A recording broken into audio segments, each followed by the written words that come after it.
giving you the real surrounding the Dallas Cowboys. News, updates, rumors, transactions, takes, and more. So strap up, Cowboys Nation, and start your day off with your host, Skywalker Steele. 3, 2, 1. Here we go. Hip, hip.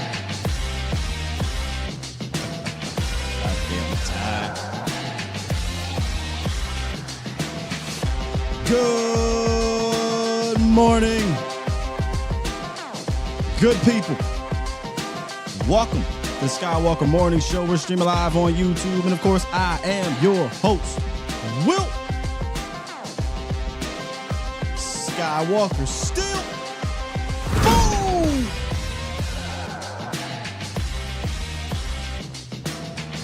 Did that just happen?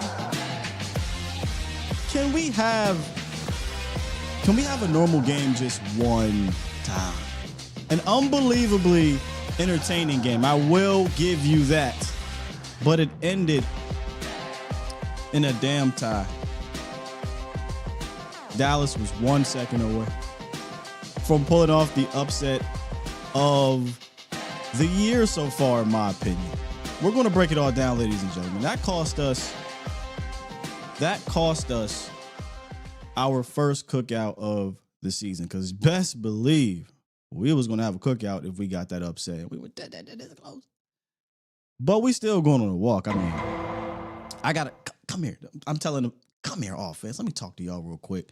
We going on a walk. So stick around for that, because there's some folks we got to shout out from this game, of course.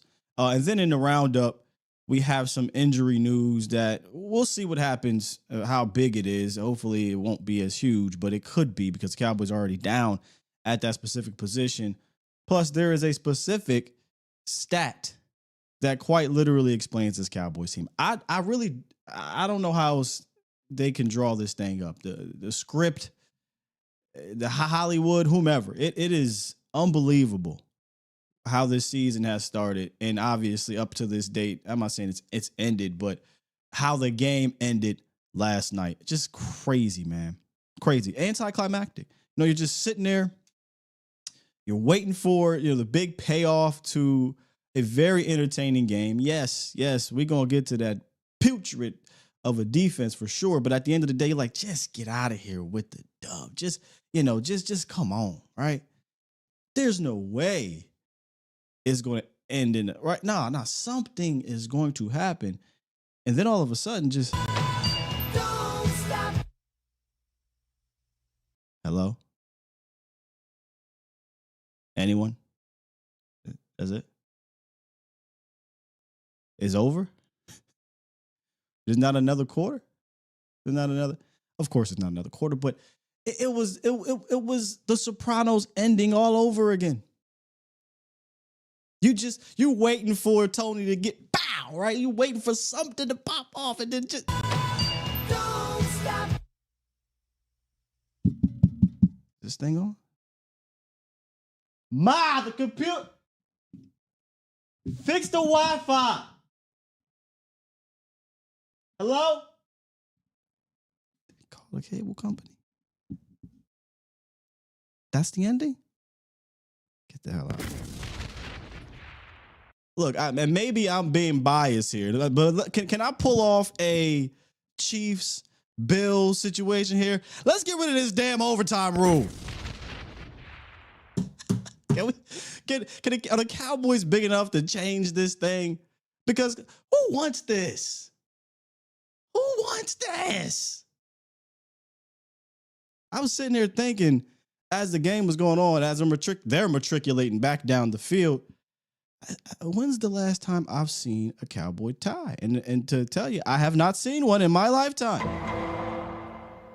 This is the Cowboys' first tie since 1969, the second highest scoring tie since 1964. I think it was the highest scoring tie. So the second highest scoring tie of all time. A 40-burger tie? Oh, brother. We got to break this all down. We're going to talk about it. Y'all can call into the show today. This is our Monday morning reaction, which means it's all emotions, and it's okay. Call in, say what you got to say, because I for sure will. 351-999-3787. Let's get to this damn roundup, ladies and gentlemen. Oh, by the way, shouts out to the Bomb Squad. Bomb Squad! Appreciate y'all for joining in this morning. Let's do it. It's time! It's time! It's time! It's time! It's time! It is time for... It's time for the morning roundup. Round 'em up, boys. Let me talk to you. Okay. Let's get to some news coming out of this game. There will be more as we go along here. Obviously, you guys know we do the morning show, so more news comes out during the morning. But throughout that game, and by the way, before we get to that, a lot of personnel changes did happen. Specifically defensively, right? Trayvon Diggs did not start the game, but he did get rotated in and out. Damone Clark sat down. They brought up Shamar James. They probably should have did something with Jack Sample. That boy be moving like he in a damn dream. You know what I mean? Good Lord. He see it. His mind be telling him, there it is. His body. His body.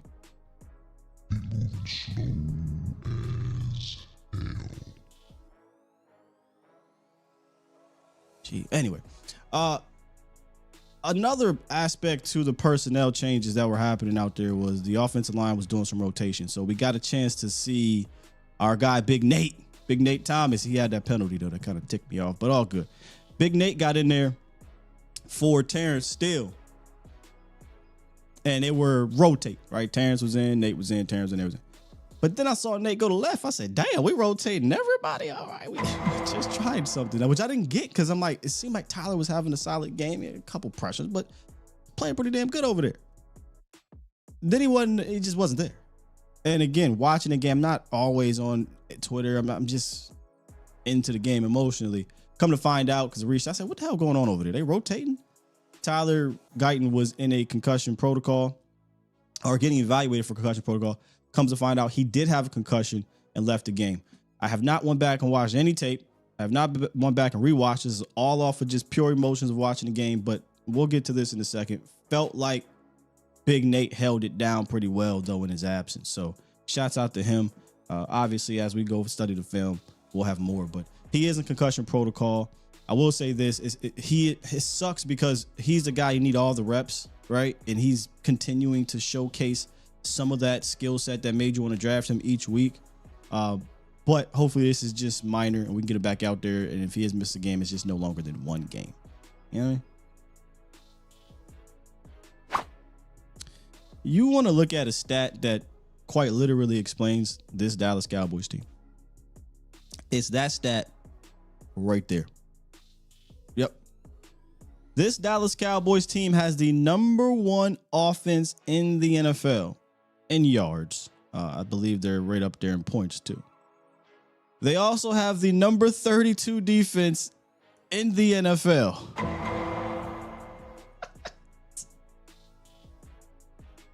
Sometimes you just have to laugh through the pain, right? Is this even more comical than the 2020 season start? And I say comical because, it ain't funny in the grand scheme of things, but come on, y'all. I'm not even at this point, I'm not even asking for this defense to be good. I'm not asking for it to be great. Hell, I'll take just bad. You know what I'm saying? I will take, hey, this defense is bad. Instead, we are getting historically awful. And I know it's the first quarter of the season and things may get, it has no choice but to get better. Like, it can't get worse. And I almost tweeted this out like, hey, when they made these changes, and let me bring y'all back here. Come on. I kept that up to make sure y'all staying up with me here. Gotta make sure y'all still rocking with me. When they made the personnel changes, excuse me, I almost tweeted out, It can't get worse. No way. It can't get worse. I mean, give up 13, 25 plus yard big plays, 37 points, to the Giants, and they bench old boy. Then you give up 31 to the Bears, who weren't playing great ball. It can't get worse. Nah, no way. I don't care what anybody is going to tell you. It got worse. Don't listen to no damn moral victory on the defense side of the ball of a 40-point outing. There ain't none. So quit asking. Yeah. Did they get a sack fumble? Shouts out to James Houston. This ain't on you, James. You need to be playing some more. But how can I walk away from this? Talking about, hey, man, defense played what? What are y'all watching? 500 yards? 40 points? I just needed one stop. I'm sitting here saying, just give me the Giants game. Give me the Giants game of, all right, this unexpectedly, because I did not expect a shootout. I'll be the first one to admit that here. I didn't see this coming. I assumed and thought maybe the Cowboys needed to get into a smash mouth game because who they were missing. And we'll get to that point too, of why this was even more impressive that it got to a shootout for the offense. But I was hoping, all right, man, giving up 37 points, make the play. You've had multiple opportunities to make a play. Hell, the Packers were trying to give you it. What was Matt LaFleur doing? I'm sitting here, tick, tick. Okay, 7 seconds. Okay, 6 seconds. Oh, is this about to be the reverse of 49ers Cowboys playoffs? He throws that ball, and I'm thinking, oh my God, we're going to win it. The one play Jack Sanborn made.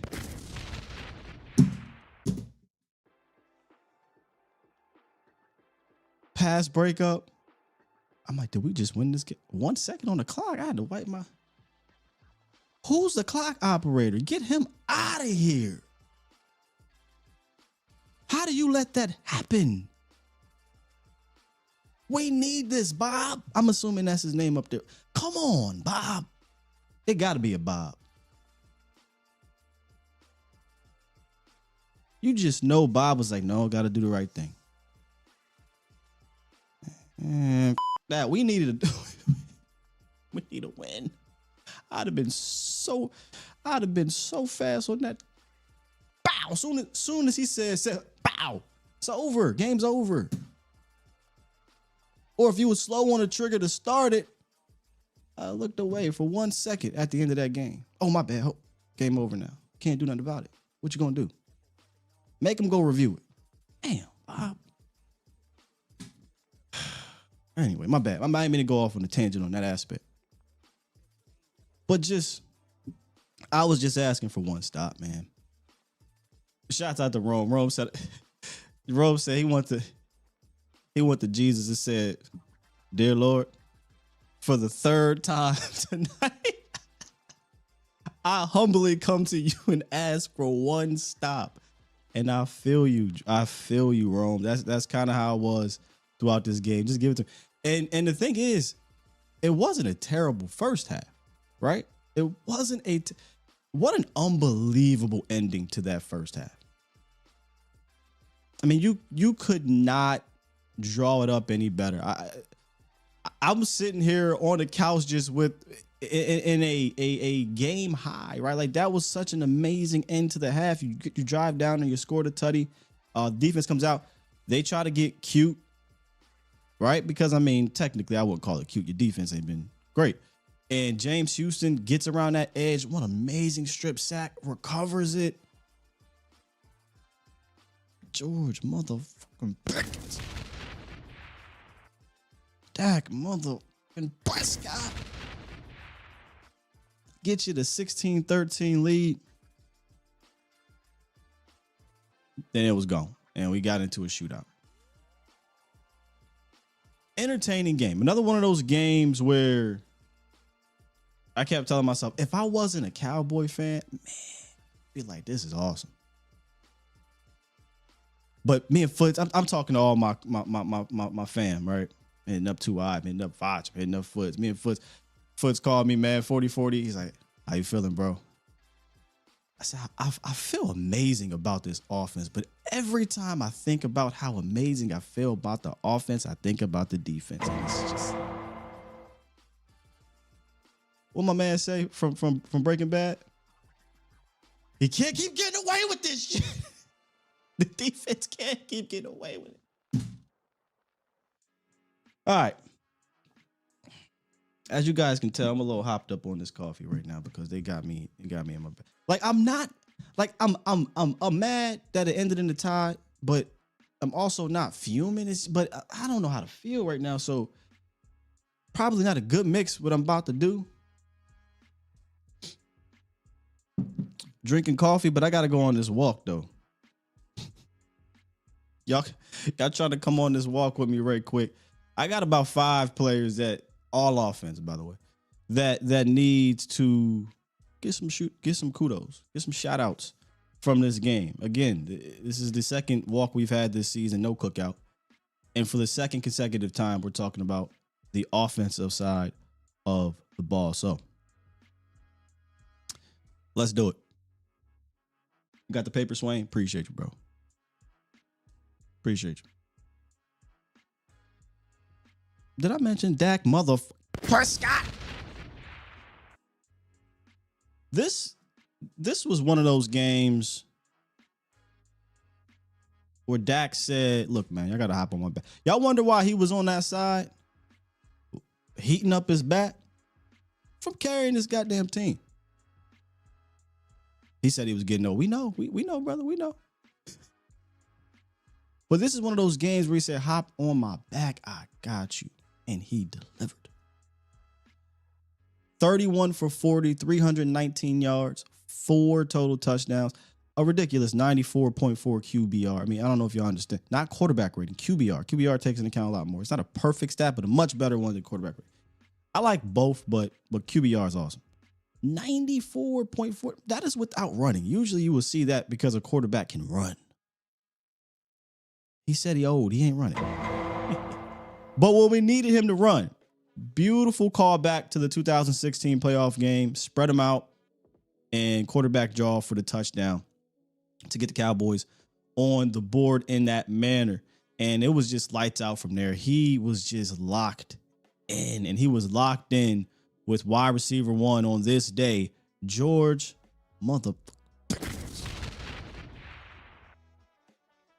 GP. From now on, that's how you drive. 8 receptions on 11 targets, 134 yards, second most of his career, by the way. 2 touchdowns. He now has 4 tutties on the season. And it wasn't just about the numbers. It was the timing. Just big play after big play. You could see Dak Prescott getting comfortable, or not even just getting comfortable, trusting him and feeding him and saying, hey, dog, they can't touch you. Just be ready. That connection is getting fun to watch. And again, shouts out to, and now look, when you're getting targeted that much and you're having that much success, yeah, you're not going to be out of the game mentally. But that's where we're at with GP. We need to keep GP locked in. And when he's locked in, boy, he is locked in. What's some great catches, some yak, just clutch. He's been clutch. Javonte Williams, come on down. You know, look, he finna be on this walk probably every single week. Just look, we came into this game knowing that this was going to have to be a Javonte Williams game. And when I say a Javonte Williams game, I don't mean in the sense that he's going to take over the game or anything like that. On a collective, I talked about how this was a type of game where you've got to walk away with J-Dub 20 plus touches, minimum 20. But I said around 28 plus. He got 23, and I'll take that all day and tomorrow. 23 touches, 100 yards, a touchdown, 85 yards on the ground, 4.5 per, right? 4.5 yards per carry. And most of that was in the second half because the first half was tough. And this is something, again, we talked about the other day. Look, this is and by the way, don't let anybody tell you this is not a good defense. Do not let anybody tell you this is not a good defense. What they were able to do offensively, George Pickens, Dak, Jay Will, just everybody really collectively, O-line, what they were able to do was impressive. Don't you let them tell you this is a bad defense. This is an overrated defense. It ain't none of that. Your O just came to play. It took a little while. They had to wake up, but they came to play. But to see him get the 100 yards total again, 20 plus touches, we came to this thing saying it was going to be ugly. It wasn't always going to be pretty. This is a defense that doesn't make it easy on the ground for opponents, but you had to keep hammering if the game allowed you to be. Now, on the flip side, I said if your defense can keep it close, the defense ain't keep it close. They didn't keep it close, but your offense kept it close enough to where you didn't have to, go full brigade and just throw the ball every single play because you're down by a whole lot of points. So shouts out to Jay Will once again going on a walk with us. JT, come on down, man. Hey, listen. We did get a chance to see more flow. Shouts out to that. We saw him get the end around. He had, I think, a couple catches or a catch or two, something like that. And he looked like the guy that, hey, sometimes this is what we need in here. We need somebody that can make some plays. But one thing about Jalen goddamn Tolbert. Jalen Tolbert is going to make some unbelievable catch, some clutch catch. He may not do jack for the rest of the game. 4 catches, 61 yards, but he had a couple clutch catches. Even last week when he dropped a clutch catch, he said, I got to make up for it, and caught it. But because of the drops, he's like, whatever, and we lost big time.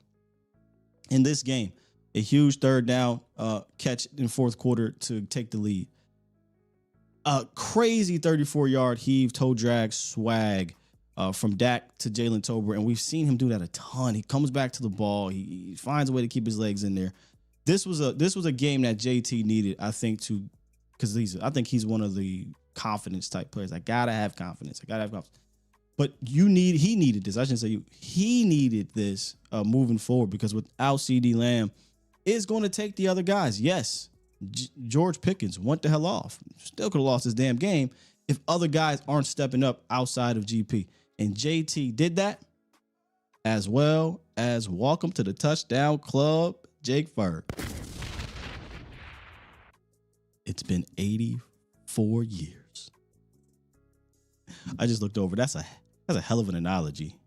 Tober's the Robert Horry. Hey, I'll take it. Hey, big shot Bob averaged, and I'm talking about for my Lakers because he was a lot better in Houston, but he averaged like 4 points a game. When you needed big shot Bob, bang, right? And that's kind of what JT has been over the last couple seasons. But man, welcome back to the touchdown club, Jake Ferguson. It was real nice to see him thread the needle, another tough catch. Listen, it feels like anytime he gets the rock beyond 5 yards, he finna take a hit.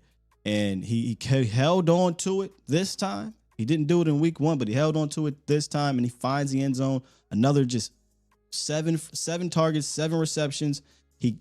He's not being asked to go downfield as much this year, which is a little bit surprising. It's been all flats fried hard. It's been doing the dirty work, right? Chipping for the tight end or for the tackles, helping out, staying back and max protect, and just leaking out into the flats. That's pretty much been what he's been asked to do 3 of these 4 games in reality.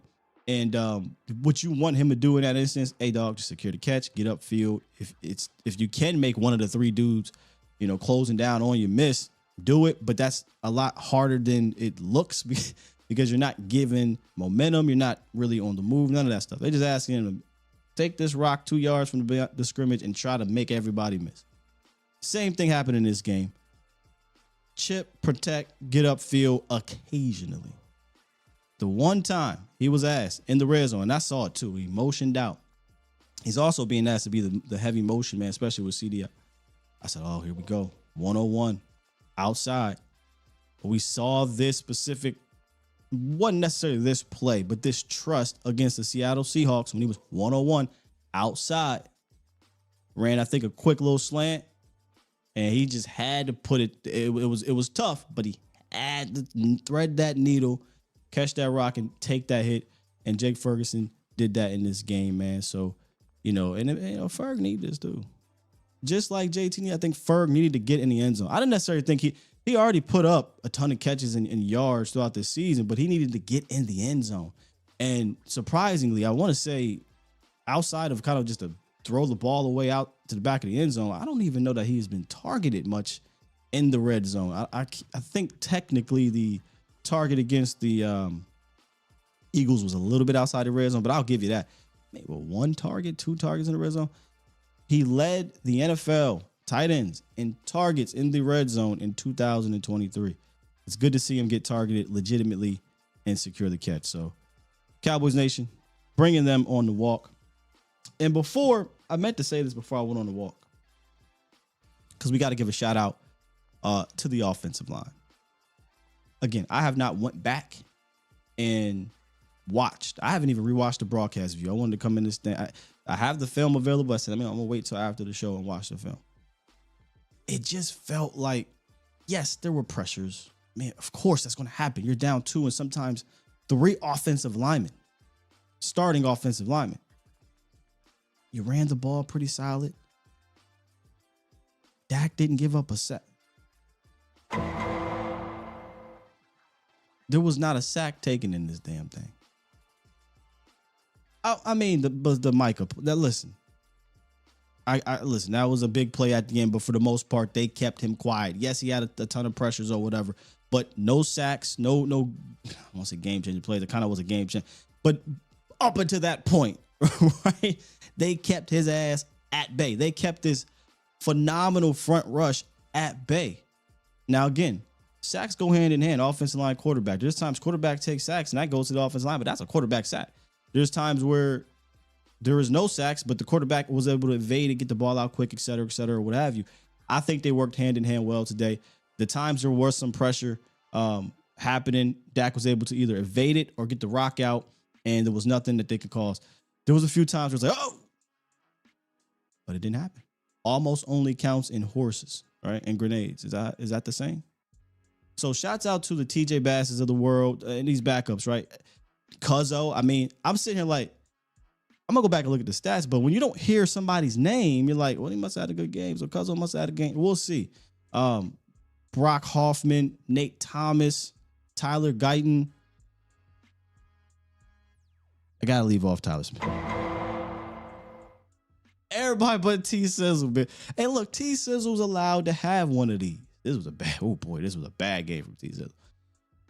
He's allowed. This might have been, and again, I haven't went back and watched the film, but this feels like the worst game of Tyler Smith's career since his rookie season. It feels like that. He had 3 terrible penalties. He got beat a couple different times. He could have had 4 penalties. They weren't calling holding all crazy. It was just like, damn, T Sizzle. But it happens, bro. Like you're allowed to have one of these when you are that dude. It happens. You're not a perfect player. These things are going to come up. But everybody else, I thought it seemed like they played a pretty damn solid game, which again, going into this thing, I thought they had the immense advantage. Shouts out to, again, not a perfect game by any measure, but shouts out to Shotty for having a game plan to mitigate that pass rush as best as they could. Again, a lot of protection, a lot of doubles, a lot of chips, but you got to do what you got to do when you are hampered the way you are. And again, when I say not a perfect game, because obviously we were texting about this at the end there, man, would have liked to see them run it consecutively down there. They ran the ball to Jay Will at the end of overtime. He got like 1 yard gain or no gain or something like that. I would like to see it a couple different times. I'm still in the middle of the aggression aspect. Meaning there's certain times throughout the game where like, I like you to be a little more aggressive here. But overall, man, you put up 40 points on that defense without CD Lamb, without 2, sometimes 3 starters. 2, sometimes 3 starters. Yeah, I'm not looking at you, O. I'm looking at you, defense. All right, that is kind of just my emotional reaction to what happened yesterday. Want to get your guys' emotional reaction as well. 351-999-3787 is the call-in line. Come on through.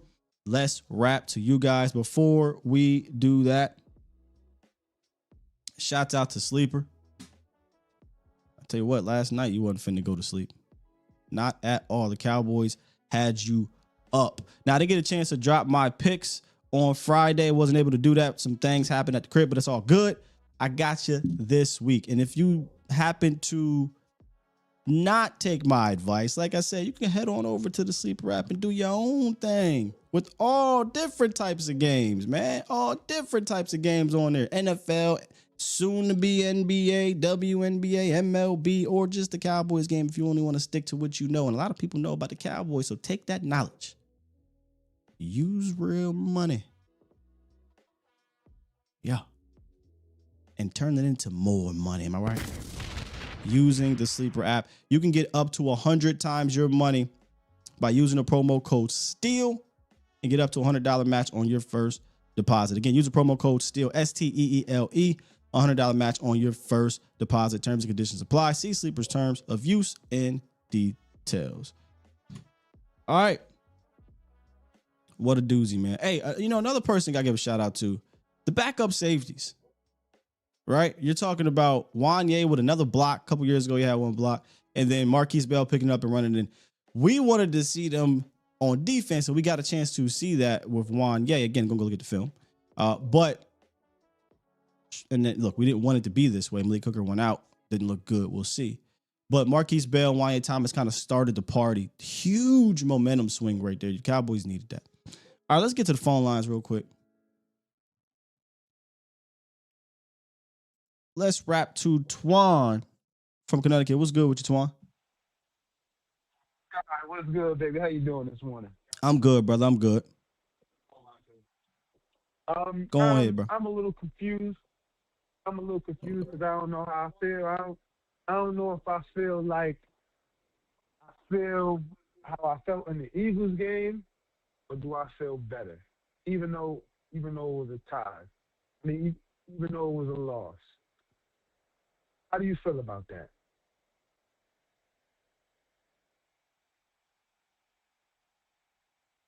Up? Up? Guys, Yeah, go ahead. What'd you say, bro? can you hear me? Yeah. I had to get my dog there.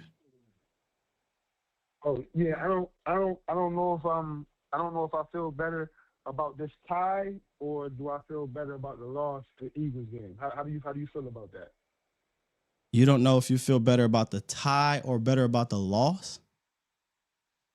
Yeah, I mean, I don't like losing. Because I feel like we could have won both of the games, if we're being honest. And I feel like we're kind of shooting ourselves in the foot. Because I say that, I felt like, in my opinion, I felt like Maris Leofow lost us the game with that personal foul. Do you feel where I'm coming from with that? Nah, I don't think. I mean, I think it's becoming very apparent that Maris Leofow is a bonehead sometimes.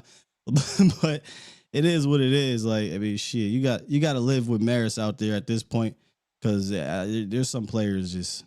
But look, yeah, I don't think he lost you the game. However, that was just a terrible. It was a terrible foul, and he's done that a few times this year with these penalties and just random spots. You're like, what are you thinking there? And not just the penalty, just play too. Just it is what it is. I tell you this much: this linebacker room couldn't be more wrong, man. It's disgusting. Couldn't be more wrong. I thought for sure that at least Sanborn was going to give you some adequate play. That mother is slow as molasses. Yeah. Is it me, or did he miss like 4 tackles yesterday? Oh yeah, and he missed tackles too. Yeah. Leofow is about, again, he's boneheaded, dog. Maybe he needs to play more to shake it out. I don't know. And then Murray is just there to me.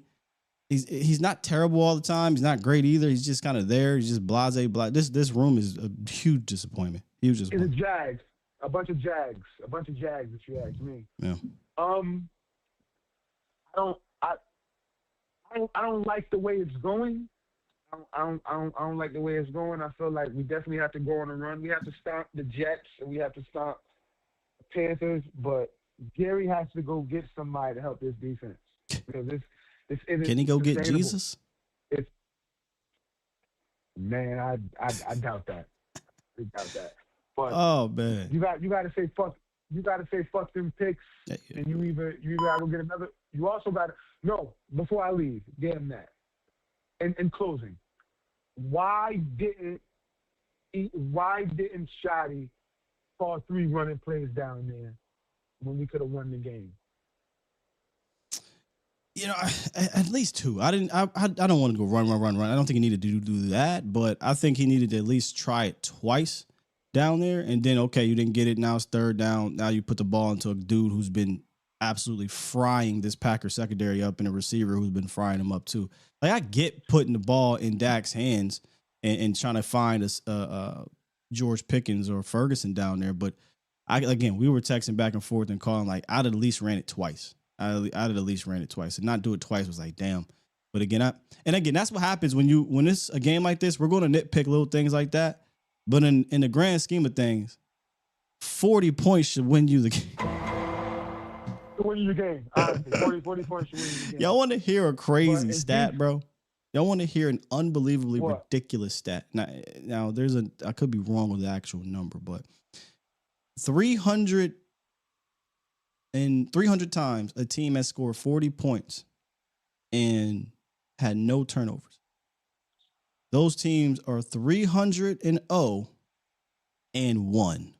Get the fuck out of here. The one being the Dallas. Get the fuck out of here, Cowboys. You can't make this up, man. Like, you cannot make this up. I don't know. How do you lose a game where you score 40 and don't turn the ball over? Dak's playing like the best quarterback in the NFL right now. And 1. Crazy. Yeah, Dak on the heater, man. Dak on the heater.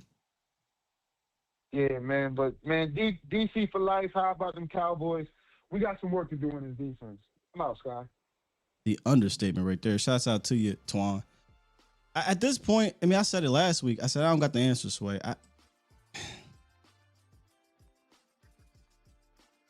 I think this is just the world we're going to have to live in. I don't think there's an answer. You don't have good enough players. You don't have a good enough scheme. I don't believe there's an answer. Now, again, you're going to run into a bad Panthers team. So maybe the answer is just having a good performance. But we're talking how many quarters now? By the way, I said this before. I feel like I'm saying it every week.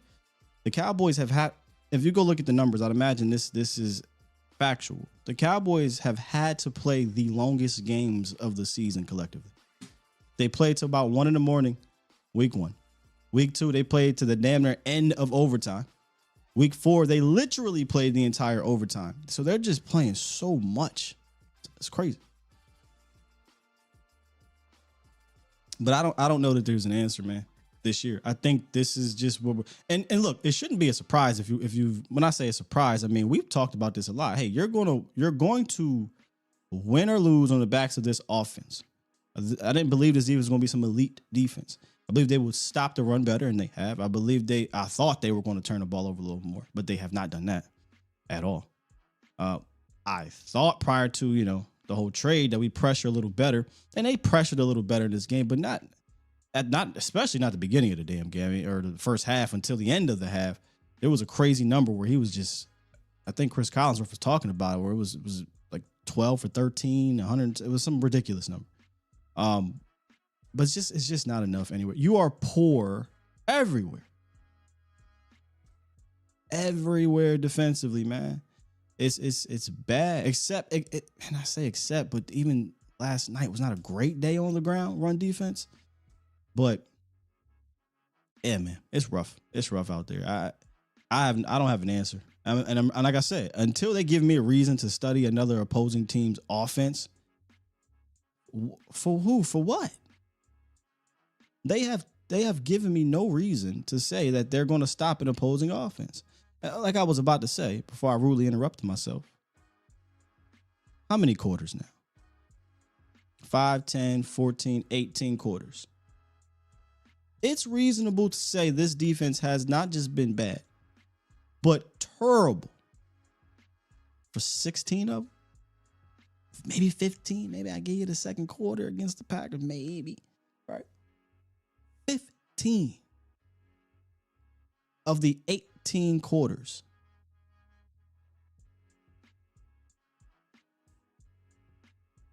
That's crazy.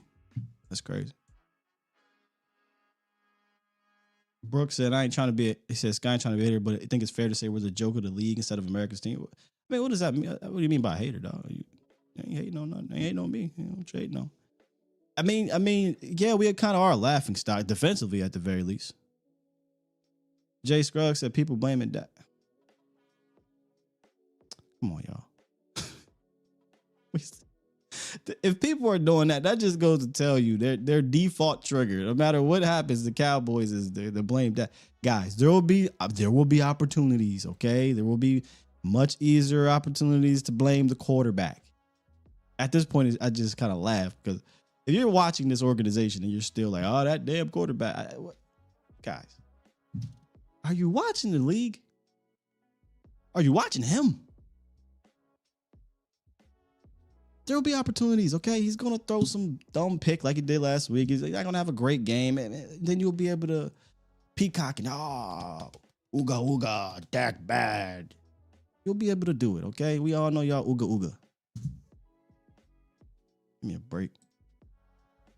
Trails, what's up, man? What's good with this guy?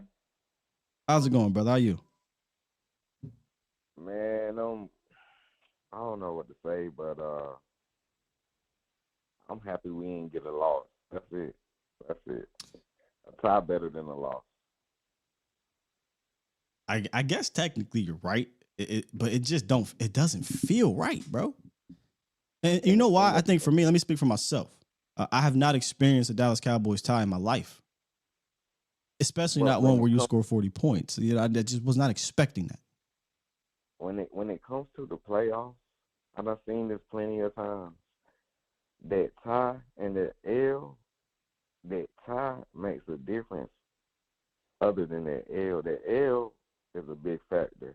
That tie, it's something about it. I don't know. I didn't want to tie either, but our defense is ass. So How about this? I don't know what you. I mean, Dak Prescott playing great. Hey, Trails. I'm about to say that tie might not make a goddamn difference the way this defense is playing. I don't know if it's going to matter at all. Because let's just be real. I don't want to do this. I really don't want to put a damper on the season. Fellas and ladies and gentlemen, if you happen to get into the playoffs, you think this defense finna do anything? But anyway, go ahead. They told us that Green Bay was going to whoop us. They told us that Micah was going to have 3 sacks. They told us that Dak Prescott was going to have that Prescott face that Stephen A. be putting up. Dak Prescott looked good, man. Yeah. Every game except for the Bears game. And he wasn't terrible in that game either, to be honest. It just, it was just a game where he wasn't perfect. And then that's the thing about this year. He's going to have to be damn near perfect. But well, you have a great show. I watch everybody. Me and Sadiq, we watch everything.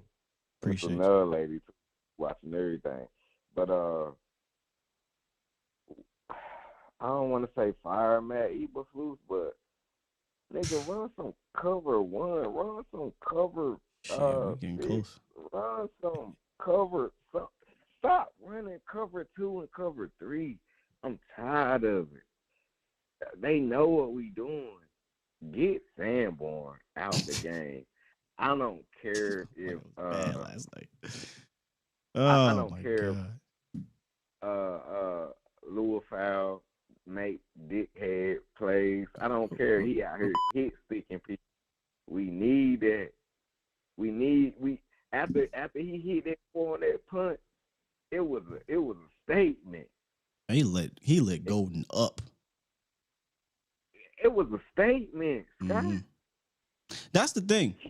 You're right about that. That's the thing. Like that's what I said last week. Like you're just gonna have to fight through the dumb ish that he does, and it's not, again, it ain't just after the play. He does some dumb stuff during the play too. He just look cooler when he mess up, but he has playmaking potential if you know, when he does hit, not literally hit, but hit on a play. So yeah, I think this is what you got, man. This is what you got in the linebacker room. Nobody's coming to save you, so you just gotta just figure something out, bro. In closing, I love the show. I want 2 trades to happen. I want either, cause I want 2 people. I'm gonna say this and get it over with. I want either Bradley Chubb or Jordan Phillips, but I think I want Jordan Phillips. I don't know, because he stay hurt. Jordan Phillips, defensive tackle? No, the Miami. The edge rush. Yeah, I either want one of them. Phillips? Either way, Jalen Phillips. Yeah, Jalen Phillips. Yeah. I want either one of them, or I want one of them, and I want Kamara. They're not scared of Williams, even though Williams is getting right. He been getting right every game. I love that he getting right. But you said they're not. I gotta disagree with you, the Trills. Like, I gotta let you go because there's a lot of people coming through. But appreciate the call, big dog. Thank you so much for the support, man. Gotta get other folks in there. all right. Yes, sir. I will say they may not be scared of Jay Will's deep speed or anything. Boy, they scared of Jay. When Jay Will get the downhill, them DBs don't want nothing to do with that bowling ball. There's a play, might have been his longest run of the game, where, I mean, the way he embraces for contact, he's just a hammer, dog. He kind of dips. He's not illegally dipping his head, which they got to get rid of that, because how else are running backs supposed to protect themselves? But he's kind of dipping. He dips twice. He dips kind of on air. He's expecting contact. And one of the defenders, I don't know if it's a linebacker, safety, corner, they kind of olayed a little bit. They ain't want to dip with him. They ain't want to put my hands up on my hips. When I dip, you dip. They didn't want to dip, but they want nothing to do with it. So the second one, he puts his head down and breaks his contact. Bow! Run through somebody. They may not be scared of him taking 170, but they scared of him for 7. They want to get in that phone booth with Jay Will. That's why you need somebody else. And boy, I got some questions. Just what the hell is going on with Jaden Blue? What's going on? No. Now, granted, didn't technically miss out offensively because your offense went crazy, but no CD Lamb. I'm like, we have to get Jaden Blue involved, right? That's some explosion. What is happening, bro? Like, it's that bad? Because I just feel like he's a perfect complement to what Jay Will is bringing. And I said it last week. I say it again. If he's not, then go find someone before this thing gets out of hand. And before you run him into the dirt. And look, I get it. Yesterday, I wanted him to get 20 plus touches, kind of lean on him, because this is one of those games you have to do it because you don't have that running mate. But the problem is, if he's going to be this every week, at some point he's going to get worn down. And if you plan on getting to the postseason, you're going to need a complimentary back, dog. You just are. I need to know what's going on. It's getting a little bit crazy to me. It's getting a little bit crazy. G from Philly. What's up, man? Welcome to the show. Yo, what's up, Sky? Long night, bro. Crazy night. That's why I'm on like 2-3 cups of coffee right here, trying to stay up. I was up to about 3 in the morning yesterday doing some projects. God, I had coffee, took out the trash, sat on the couch, and fell asleep. Don't blame me, dog. They making us wait, bro. We stay up to 1-2 in the morning on the first week of the game. We got 5 quarters of overtime in week 2 or whatever. We got this game last night. They just want us to be invested in our hearts pounding, just all damn game. We can't just have a smooth, clean game, can we? Just can't have it. Man, this is crazy. You talking about you never saw Ty. I don't think anybody in the chat saw Cowboys Ty. I didn't start watching the games until in 1970. So I don't think nobody in this chat saw Cowboys. You just Ty. missed if they it. saw it, they don't remember it. You just missed the tie. The last time the Cowboys had a tie is 1969. I just missed it. Yo, man, this was crazy. That Javonte Williams run you was just talking about. I was saying the same thing. I said he went for the contact, and dude was like, "Nope." You got it.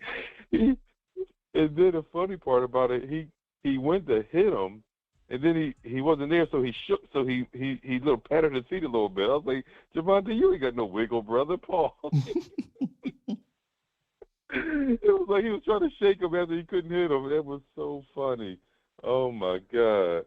But man, this is goofy. It's so goofy. The defense is horrible. Sanborn, we call him Quick Sanborn. Quick Sanborn, that's a great name. He's horrible. Somebody brought that up in the law chat. I call him running in Cabo Quick Sanborn. And we got a whole lot of names for him, man. I'm about to Sanborn's I'm about to hit his agent up. 1 second, y'all, 1 second.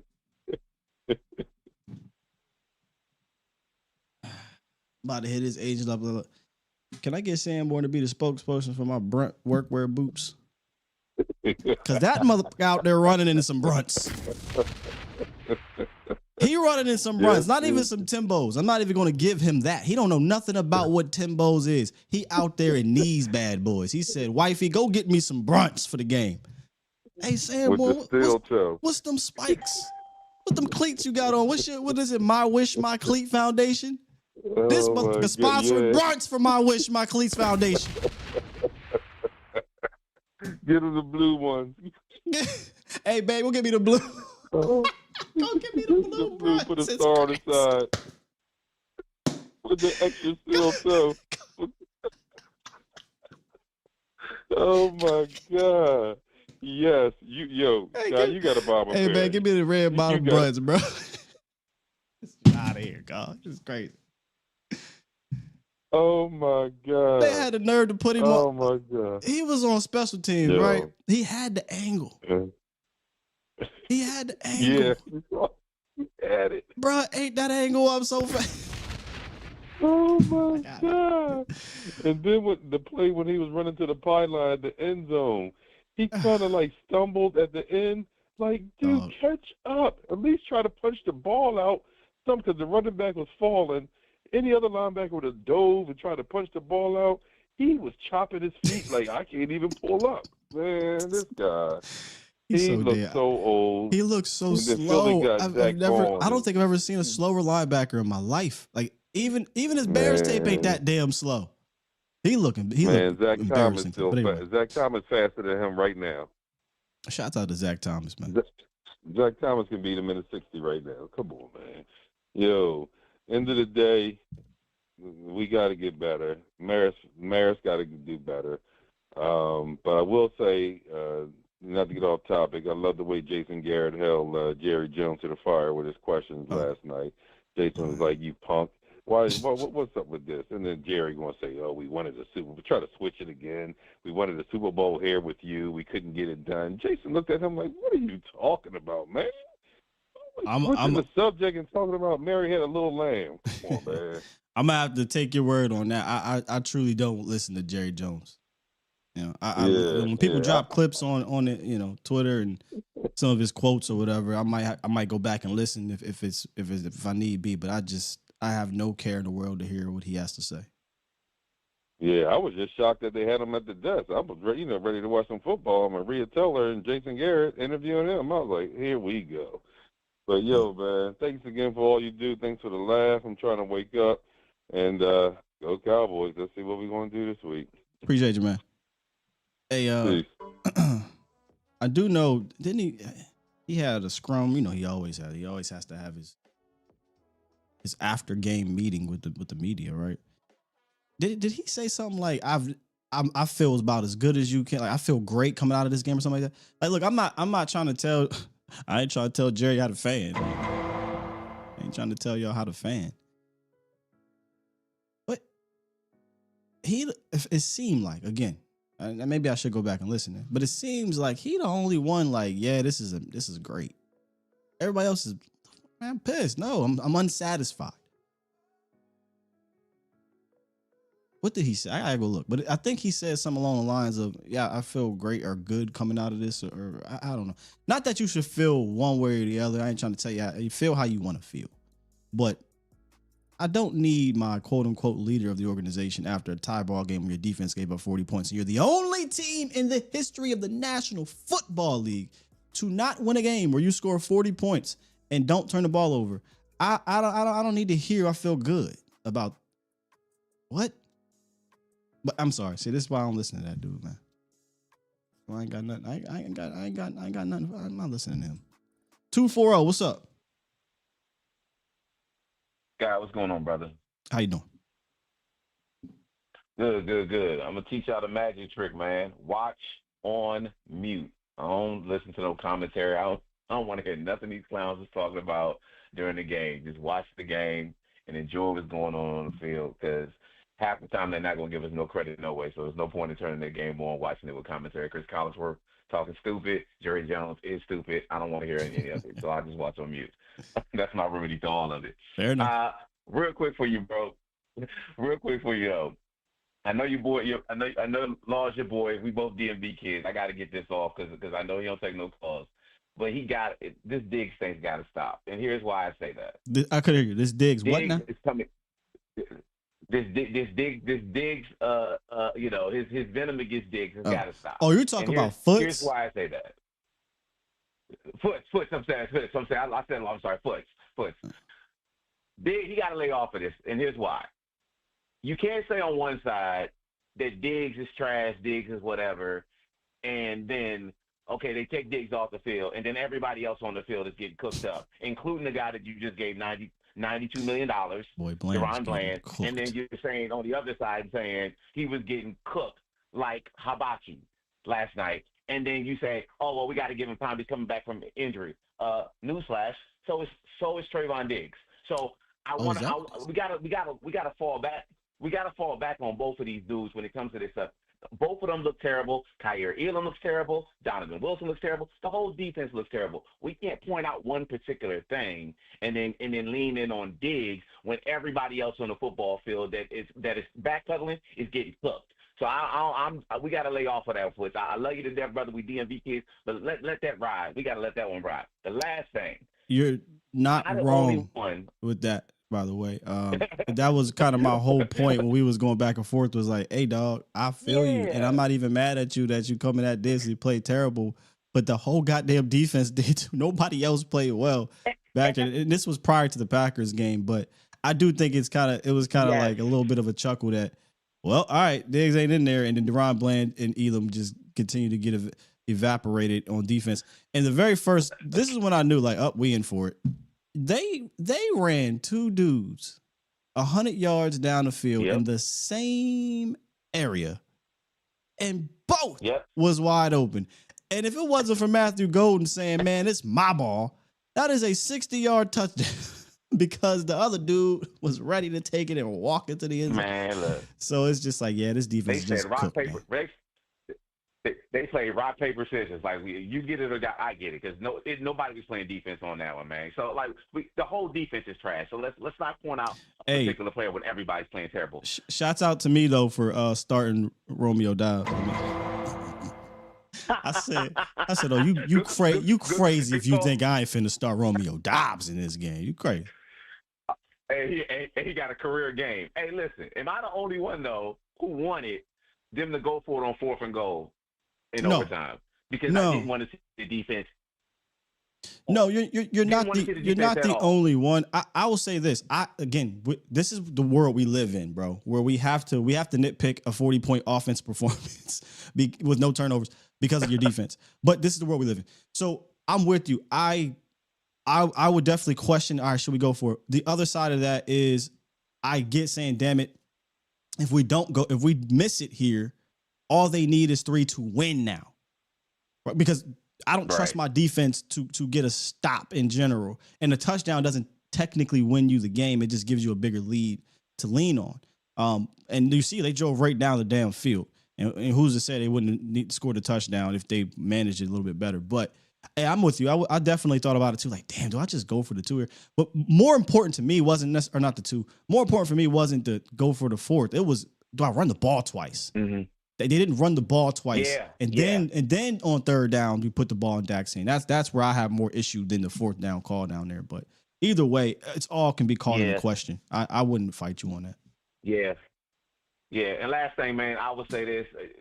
All the linebackers is terrible. If we're gonna be terrible at linebacker, I want to be young and athletic at linebacker. You get Overshown back.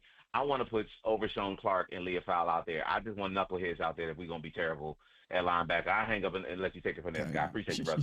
I'm with you. I love it too. And that's what we're gonna call it. That's exactly what we're gonna say. Just give me the knuckleheads, man. You cannot put lipstick on it. And some people will try to put lipstick on this linebacker unit. And lipstick on a pig is a reference. You can't do it. It's bad. I mean, the unit in general is bad. The defense I'm talking about. But there was a quote, I think it came from Cameron Jordan. I think Mike actually said it, believe it or not.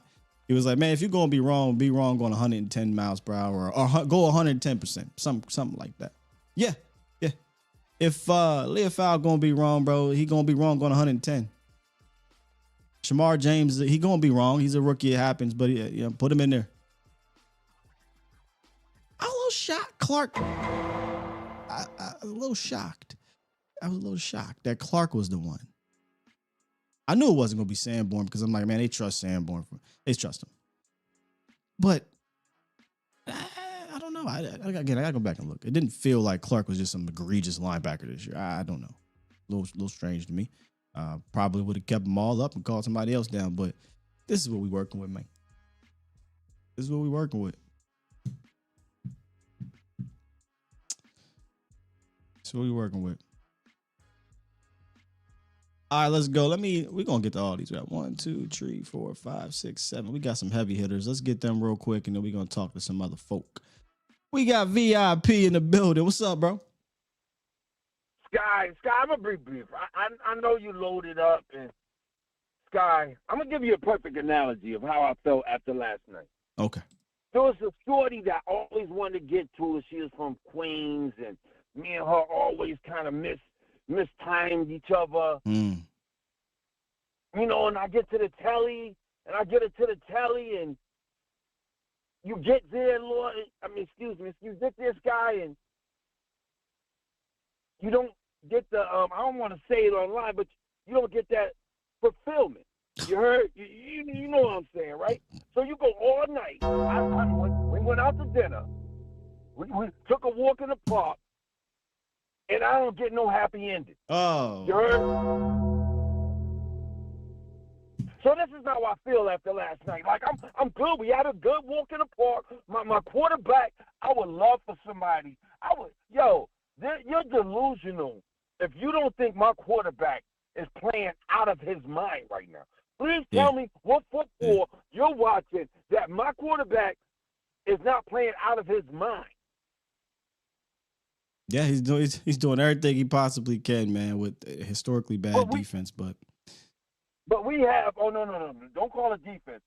Our other side of the ball, I just want you to refer them as cheeks with Diddy juice, cheeks with Diddy oil. That's what it is. Man, anybody can run up in them. Oh Lord. I mean, look. Sky, look, man, I don't mean to get too. That's why I'm going to be brief today. I don't even know how to feel, Sky. And we get down on the 5-yard line. I got to give one credit. This is the first time I'm ever this year welcomed one to the VI room.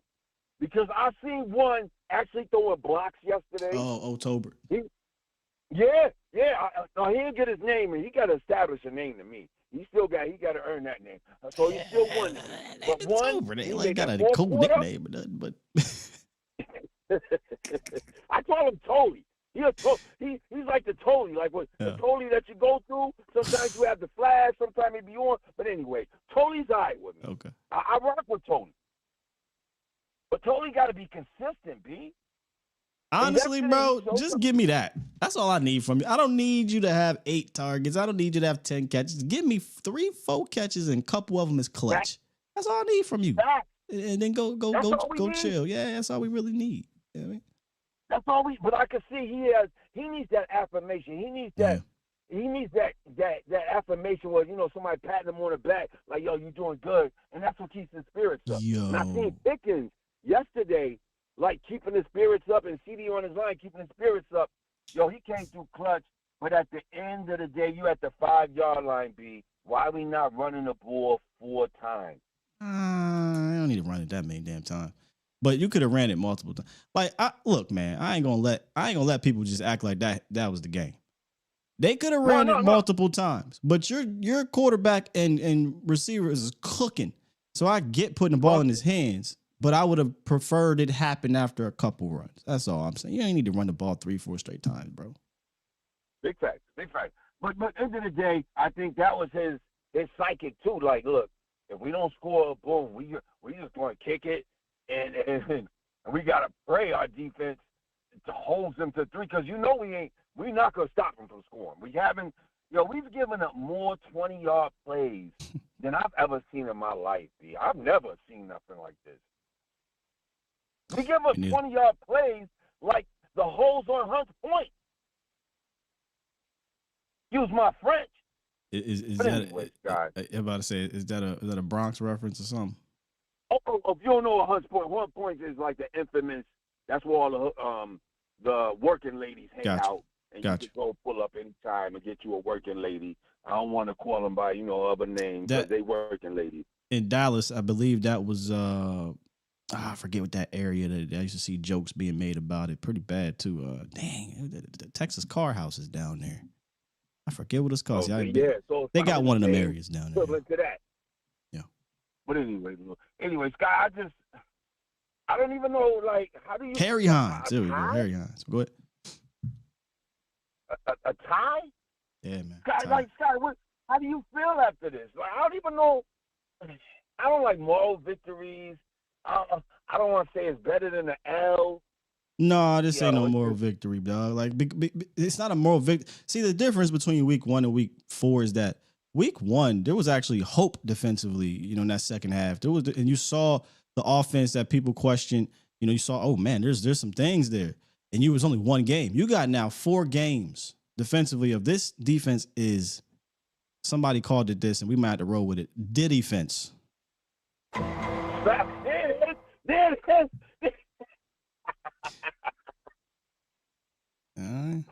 That's a good one. Diddy fence, guys. Diddy fence is crazy. That's the label. Shouts out to you. You can find that real quick. 48 seconds, and we can't stop them. Yo, it's the more, I know Dak feels demoralized, like, yo, see, what more, I'm putting y'all on my back. What more y'all want me to do? It's crazy, man. It's crazy. And our third level, I watched. I gotta keep it moving, VIP. I gotta get some more folks up here, big dog. You know it's love, Sky. Yes, sir. Yes, sir. Appreciate you. Somebody said, "What is Diddy? Honey? Oh, Honey Bear, you know what that means. Maybe you missed the call just now, but VIP basically with the analogy of this defense has been Diddy oiled, that whole thing, man. Diddy fence though is crazy. Sure, there you go. Hold on. Suge Midnight said Diddy fence. Shouts out to Suge Midnight for that because he ain't lying. All right, we got some more heavy hitters, man. But before we get to that, look, this defense stink. I don't really have an answer to it. Maybe it's Mando. I don't know. It seems to be the only thing that can block odor of this magnitude. Sitting here watching this game, and I'm sick of the Cowboys giving me the sweats. I am. I'm sick of it. But what I am very appreciative of is that I have Mando whole body deodorant to keep that sweat from smelling. Yeah, it lasts up to 72 hours. Felt like 72 hours last night. That's for damn sure. So whether you're at AT&T Stadium trying to survive that brutal 44 tie or survive this Monday that kind of feels like it don't feel like a loss, but it don't feel like a win either. Shopmando.com got you covered.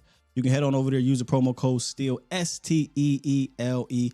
They have the perfect starter pack for new customers. You get a $5 off of your starter pack, which equates to 40% off by using the promo code STEEL, STEELE. You also get 2 free products of your choice in that starter pack: stick of deodorant, a cream of tube deodorant, and other products as well. Go over there, man. Do me a favor.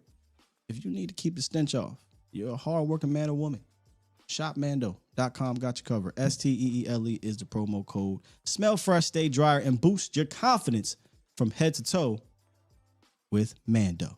Take a quick little drink. We'll get back to the phone lines here in a second. And keep recapping this tie. You're listening to Skywalker Steel. Do it live! At some point, hoping to broadcast In front of the millions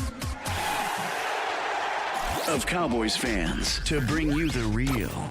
But for now, strap up and reach for the sky. I'm Luke Skywalker. I'm here to rescue you. We'll do it live.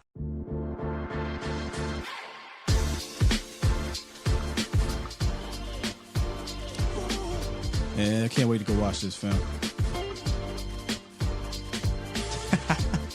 Y'all going crazy with these names. Hold on. Oh, yeah. Where'd it go? Diddy's own defense is 97% zone and still get Diddy. We ain't got the dudes, I'm telling you, man. Much worse than I thought. I don't know how. I mean, he's damn sure. When I say he, Eberflus is not going to survive the Cowboys fans. That's for damn sure. Would not shock me if he survived the Joneses. But if you're looking for a little bit of glimmer of hope, it's if you look at the Bears, weren't great their first year. We kind of mentioned this the other day. And then next year, number 1 defense or top 5 or something like that. The next year after he went and got his guys. But I'm just about sick of wasting years, man. That's my thing. Hence goes back to everybody being excited about these picks. I'm like, man, these picks. I'm about to witness a fantastic showing offensively go to the crapper because we got this fugazi ass defense. But we got them picks though. Picks ain't go. I mean, use them. If they use them, I'll fall back. But I'm just not as excited as everybody. There are draft folk though. Like the draft, I get it, man. If you big draft, like man, these picks is the best thing cooking. These is gold. I can care less because we're basically saying we don't care about the present, which means we're my quarterback gonna be 33 and he already get injured, right? Another year, CeeDee Lamb. Who the hell knows if we get George Pickens now? I don't know. So, excuse me for not being as enthused about him. I'd rather use him to get better. I want to win, man. I want to win. I just want to win. That's all I'm going to say. Looked over Nate Thomas' balling, man. He looked good. I mean, outside of that, he had a boneheaded penalty, but I wouldn't even call it boneheaded. I don't even weird offsides or whatever. But yeah, it seemed like he played well.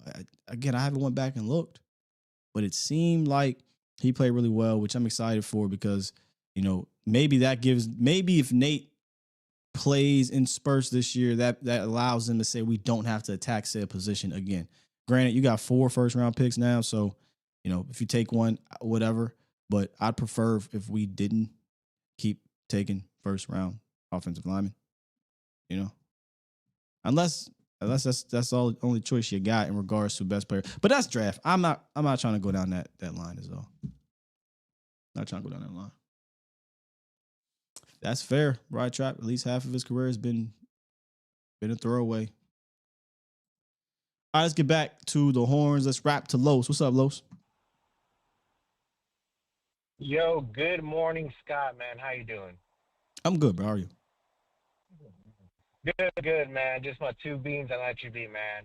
First thing first is we have to understand that without number 4, this organization is truly dysfunctional because, man, you're seeing how important he is to this franchise ever since we got him. And he's going out there bar to bar, trying to do the best he can, and seeing this sorry ass defense give up points after points. He can't even catch a break on the bench, Sky. That's how bad it is. He goes get some water, and he's like, damn, they done scored again. Got to go back out there. You know what I'm saying? Yeah. So I think we just got to give, Dak his flowers. And honestly, he should be an MVP discussion, but we know he ain't just because of the record. They're probably going to give it to a system quarterback like Hurts, right? But it is what it is, right? And my Hurts last ain't point winning is no damn MVP. But go ahead. I'm sorry. Go ahead. Yeah, I'm just saying, many of the league, they all care about record, right? But my last thing is this, Guy. We all see this defense needs help immediately. Like, we need some help. And I know I'm in fictional land and blah, blah, blah land, but if there was one name that I would try to call, and he's a hometown player Jesus, that will cost a fortune to get, but I think it'll be worth the risk because we're in the win-now mode. And I don't know how the cap situation can work with his contract and everything, but I would give out 3 first rounds, a player and whatever it takes. I know where we going to get Myles Garrett on the Cowboys. There we go, yeah. Because because like I said, it's fictional land, it's blah blah blah land and everything, but you see the importance of a great pass rusher and how that defense, makes everything better. And I think there'll be a win-win. Jared can get all the attention of Myles coming back home, selling all those jerseys, and you get an ultimate bona fide pass rusher. Is it going to happen? Probably hell no. But it is a move that you could do in fictional moves. But, yeah, you just need help, Sky, and that's all I got. You have a great morning. Keep blessed. DC for life, man. DC for life. Appreciate you, man. Yeah, I feel like I'm going to be hearing this all the way up until week 8, week 9. When's the trade deadline? Week 8, week 9. Yeah. Look, brother, I'll live in the fantasy land with you. Yeah, I would love it. Would love Myles Garrett, but yeah, I ain't really spending too much of my time on him out.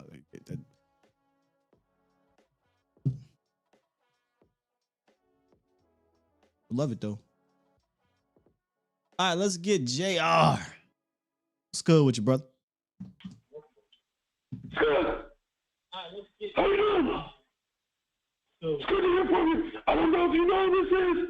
Long-time listener, long-time friend. After last night, I had to call in because I know you're going to bring us some good content. It's Doc. You know who's Doc? You know who Doc is? I know, sir. I don't. I turn down your house, though. Okay, hold on. Let me try to fix it. I lost my voice last night. It's Doc Rivers. Oh, Doc Rivers. Got you, Doc. It's Doc Rivers. I was at the game last night. I had to call in. I left my voice somewhere downtown Arlington. That was a nail biter. Hey, you know what? I've been there. I know how short it's feeling, but you got to get better. It's not Dak's fault. He did everything. When you have a Dak like that, when you have a Dak on your team, he's going to win your games. He's giving all his guys, and he's just getting to him. You see him on the sideline stretching the back, trying to keep it loose. He's doing everything he can. But we got to get better. We got to put our players in position to make the plays when they need to be made, and we didn't make a free throw line. I mean, what do you guys call it? The red zone. They didn't make it at the red zone, and that's okay. It's not a loss, but it's not a win. The last caller just said we're in win-now mode.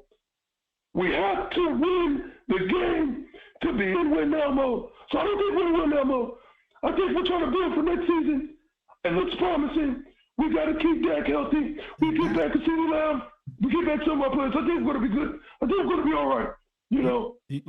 Sure this ain't Petey Green? No, I'm sorry. I just lost my voice, and I'm out here. I'm at the rec.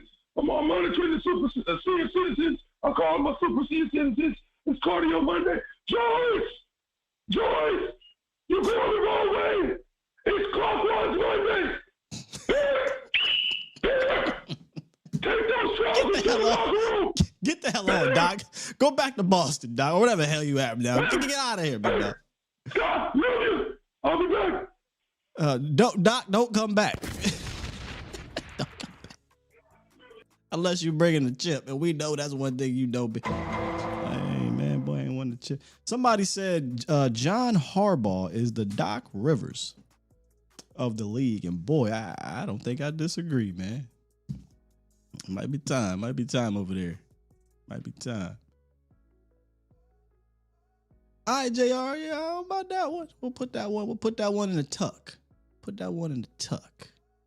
I know that had to hurt though. Because doing a Doc Rivers, bro. Something wrong with that. Something wrong with you though, Jay. Something wrong with you, man. Let's get to Troy. Good morning, good sir.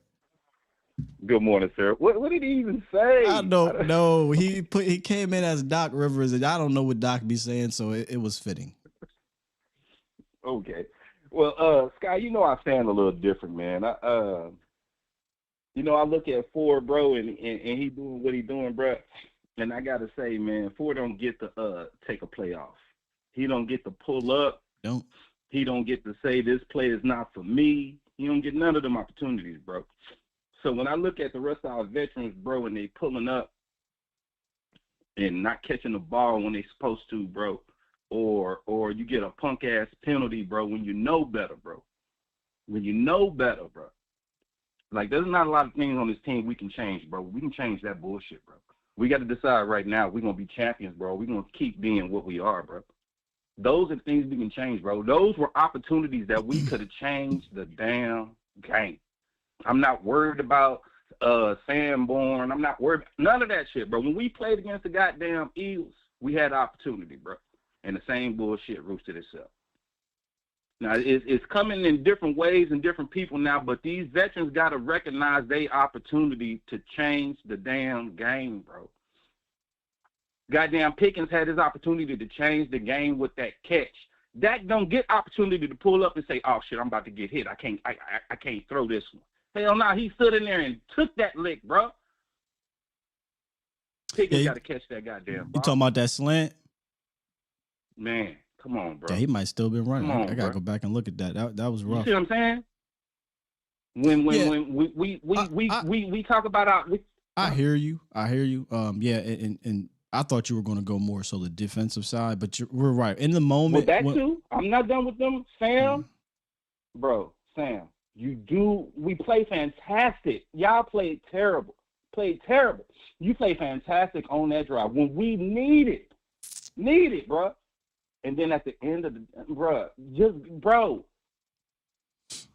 Yeah, I mean, and then Maris, bro. We cry for linebackers, bro. We cry for Maris. You get your goddamn opportunity, bro, and then you do something dumb like that, bro. Them plays right there changed the game. Let me say this, Troy. They stole opportunity from us. As I'm watching this game, to go from what seemed to be a disciplined team from a penalty standpoint to right back to a very, very undisciplined team. 11 penalties for 95 yards in a tie game. I mean, and we're talking just massive penalties here.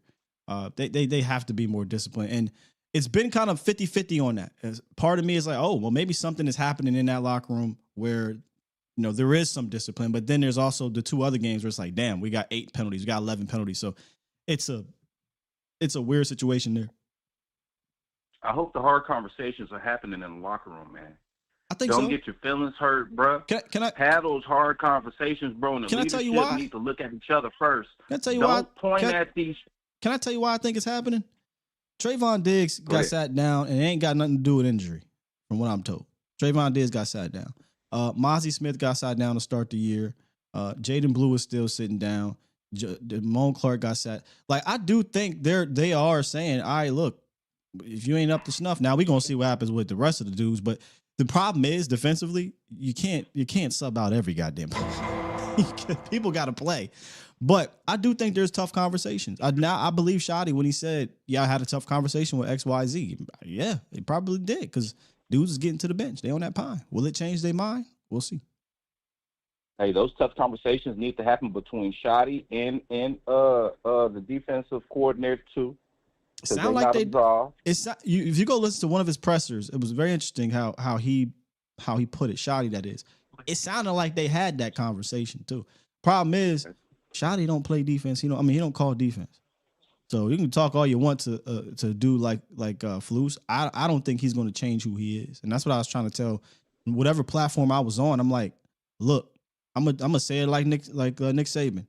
You keep asking for all this extra stuff, it ain't happening. Quit asking, because Eberflus is not going to change up who he is. You're just going to have to hope and pray that the personnel changes you make and a little bit of sauce he might throw on a play every here and there works out, because he's not just going to wholesale change who he is. So quit asking. I'm not one to call for. I mean, I'm done with calling for players. Oh, we need this, we need that, we need this. We played with Eagles, man. We played with them boys. We played with everybody. But who was that we played after New York? Was Chicago? Yeah. We played against everybody, bro, except them, bro. We can play, bro. It's just when the veterans got to recognize their moment, bro. Recognize your moment in the game, bro, and don't fuck it up, bro. Dude, catch the ball. Don't get the penalty. Don't hold to, you know what I'm saying? The little simple stuff, bro. Affect the game in that way, bro, and we will be champions. It's always the little stuff, man. But if they keep worrying about who we don't got and what we need and this, that, and the third, bro, we got to play with what we got right now, and we got to improve with what we got right now. And recognize your moment, man. Trash. You right, Troy. Scott. Appreciate the call, man. I mean, it'd be nice to play with some better players too. But you got to do what you got to do out there. You've had moments in these games. Yeah, I mean, look, I'm a little harder on Pick than I would be, but I get it. I mean, he probably, like I say, still running and hit his head on the goalpost. They scoring that? I don't know if they're scoring that drive or not, but either way, again, I come out of this game. I see 40 points. Boy, I got a hard time.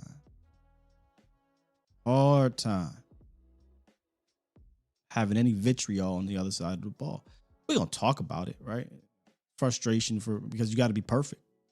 That's the messed up part about it, is they have to be perfect. So and I think I said this live, that's the problem when you can't mess up, is the mess up becomes magnified. You think Philly ain't messed up? You think KC ain't messed up? Whatever these winning teams didn't mess up throughout the game, they messed up. But complimentary ball allows them to not be magnified. So, yeah. Can't miss Tolbert. Oh, they scored a touchdown. So that's the thing, though. Like, 40 points, man. I'm sorry. I don't know what more. I don't know what more you want me to do here. What more do you want them to do on that side of the ball? I don't know. I need all that smoke for the other side of the ball. 100% with you. It's hard for me to really get pissed on the other. 8 for 134 and a tutty. 2 tutties. Whew. It's a tough one, man. Tough one. 443. You are live. What is? Hey, Sky. This is Vic from Baltimore, man. What's up, Vic? Oh, Vic. I thought I had you in here. What's good with you? I'm in Baltimore, man, and I'm arguing. I don't root against the Ravens, but I'm choosing Dak over Lamar, especially the last 3 years. So I'm arguing with these Ravens fans about how well Dak is playing and seeing the field and everything else. But other than that, man, I just think, man, the way that we are playing, man, like Eberflus got to go, man, because I watch us play better without Micah and the Zimmerman scheme, and I think his scheme that we're running right now is taking the aggressiveness away from the players that we have currently on our team. I know his scheme is his scheme, but last year when we didn't have Dak and we didn't have Micah and we was playing with 55 and all these unknown players, we played better defense. We just played better defense as a whole, and Eberflus' situational play calling on defense is blowing me, man. I can't believe I'm saying this, but you played better defense in general last year. And that was a bad defense. I didn't think it could get worse. And we got better players. I don't know about that anymore. Better players. I don't know about that anymore. I mean, I'd rather have Eric Kendricks. I'd rather have D-Law. I'd rather have Golston. Who else we have? I mean, add to those dudes. I mean, not saying, but I'm just obviously rather have my. But yeah, I don't know. We got better players, but yeah. It's the scheme, Sky. 4th and 6, you don't heat them up. You drop Sam and you rush 3, 4th and 6, and the game's brother, on the line. Look, I am one who's been holding this motherfucker to the fire, but it's both. You don't let up 40 and 31 and 37, and these dudes out here looking like goofies in their play. It's both. You have bad players on defense, and you have a bad scheme. You have a coordinator that don't know how to get out of this shit. Don't have a counter. I'm not absolving nobody from this smoke. They both bad, bro. And I'm a dude who was calling out the damn scheme 2 weeks ago in the coordinator and was told, no, it's all, one play. Nah, fam. You got to give this energy to everybody, bro. They out there looking like trash, and he ain't got a counter for it, and he ain't coaching them up right. Sorry, brother. You right, Sky. But the only hope that I got, the only rainbow I got, Sky, I've seen DeRon Bland play better. I've seen Trayvon Diggs play better. I've seen Trayvon Diggs play better when he was healthy. Better. I've seen DeRon Bland play a little better when he was DeRon Bland wasn't good last year. I hate to say it. I thought he was gonna come back to end, but he was not good last year, y'all. When he came back, just being honest. Dono's been Dono. Yes, I've seen these guys play better under different circumstances, sure. But I'm sorry. There's no way you can look at this defensive roster and you like, yeah, this is a good defensive roster. On top of it, you don't have a scheme that can mitigate that. But Scott, I know we don't have a great all-world defense. I watched Jalen Hurts not complete a pass the whole second half, and that defense helped them out. But this defense, man, and I know we're bad on all 3 levels. Our linebacker level, I don't even want to talk about. But even who's being the coach, you have to adjust to your personnel, at least put Band-Aids on the hole. But I will say we all owe Javonte Williams an apology as far as being the back that he is. He's playing like a top 10 back in the league. Shotty called a hell of a game. My only thing, man, is that I don't like Eberflus, man. And I think, man, like... Yeah, that's what I'm saying, right? Shake his hair up a little bit. Like, get some of that starch out of his hair. Fluff up his hair. Make him change something. I just want him to change something because we wasting Dak years, man. This dude is playing he's playing out of his mind, man. Without CeeDee Lamb, without, like floor noise, he make Tobin look good, bro. Like, I just need Matt to change something. Just something. Maybe go man, not 97% zone. But when the game is on the line, man, stop using the corner blitz. He only uses 2 blitzes that everybody see coming. It's frustrating. I'm calling and then start 10 yards back. How you blitzing you 10 yards off the line? The Mickey Mouse voice for that long is crazy, but go ahead. I'm just frustrated. That's all I got, Scott, man. I'm just frustrated, man. It was a long night, man. Bro, Ravens, I'm hearing the hardball. I like the Ravens, but these dudes, I'm telling you, your defense ain't no better. But since we played the night game, I got to get the shit going. God, I got the shit right now. Yeah. So, all right, Scott, man. Have a good day, bro. Appreciate you. Welcome to the club, man. I've been asking for changes since that damn Eagles game, but hey, yeah, man. This is where we live. This is the world we live in. And what's messed up is they actually made some damn changes. They actually made some personnel changes, and they got to make some more. I just don't know it's enough. That's why I asked the question: is this the world we're going to have to live in for the remainder of the season? And until proven otherwise, I'm taking that that mental approach. I'm just not. I have no more expectations of changes of this getting better. None, bro, until they prove it to me. I'm not. Again, so quit asking. That's how I look at it. I've asked for 4 weeks now. So until otherwise, I see them give me anything to be excited about going into a game against an opposing offense, whether it's a bad one or a good one. And we said this, right? If you've had a bad week prior to playing the Cowboys, no matter who you are, whether you're a good team or a bad team, good offense, bad offense, you're going to have a get right game against the Cowboys. What do you mean I'm acting like it's week 11? No, we 4 weeks in, my boy. What? Oh, please call in LAB. Please, please, please, please. I would love to hear you. Are you putting a cape on for this defense, fam? I'm acting like it's been 4 games and 16 of 18 quarters of your defense looking historically bad. This is an appropriate reaction. This is an appropriate reaction. Give me a reason. Please elaborate to me how you can feel good about what you're seeing on that side of the ball. Please. That's a problem with a lot of these fan base. Oh, everything's okay all the time. Everything is always okay. Please, I'm just give me a reaction. No, I ain't no do-rag.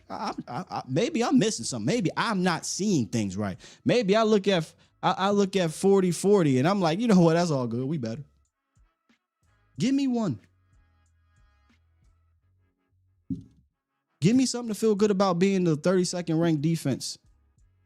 500 yards every week. 30 plus every week. Come on. I got time. Never said I felt good about it, but I'm acting like it's zero chance to get better. My guy, you just not listening to the show then. I said until they do give me a reason to. I ain't talking about these fools in regards to breaking them down. What have they given? Have they given you any reason to feel like this better from what? 31 to 32, 32 to 31, 31 to 30? Fam, they not only have to be better if you want to win the Super Bowl, if you want to get to the playoffs or whatever, they have to be a complete opposite of what they are right now.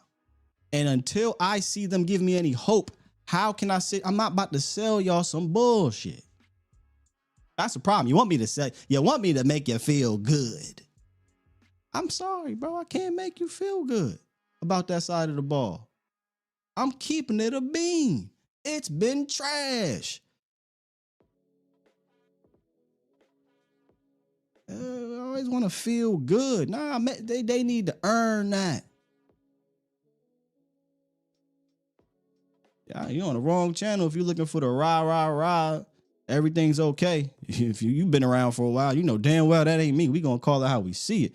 346. What's up? Scott, what's going on? I'm good. How you? Man, I'm good, man. Appreciate the call in, man. First time actually getting through, man. Hey, I came in at the right time, bro, because you on the heater, and I gotta get right with you. I don't feel good about this tie at all. I got a couple questions for you, Scott. My first one is, why is James Houston not playing more? I don't know the snap count in this game. Let me see if it might be up. I have no idea, y'all. But I need to see more James Houston. You just need to see more. He might have played more, but he might need to play a little bit more than that. I don't know if the snap counts are. I'm gonna take a look real quick. Okay. No, they're not in yet. Okay. From PFF. So and I keep asking because I know a lot of people, we talking about these trades, and we keep talking about trading for 2 players or 2 positions that we're getting good quality out of. And when it comes to the running back, Javonte Williams, man, I'm not worried about him right now. I ain't worried about him right now, man. He's doing a good job. The offensive line is doing a pretty good job. I understand that we lost Mike. Yes, sir. Can I give well, you about to go there. I definitely hear that in a second. But let's just stick to the running back real quick.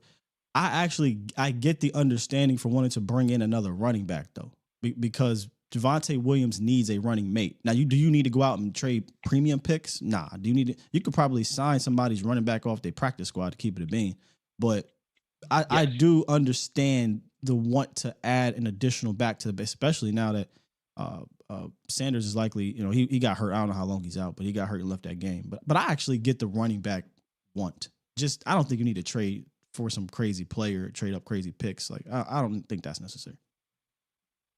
Okay, and that I agree with, and that's what I mean by they saying packaging deals to go get big time. I don't, like you said, I don't think we need that. I do think that if Jadon Blue, like the question you asked earlier, if we could get him for the reason why he's not playing, I don't understand why.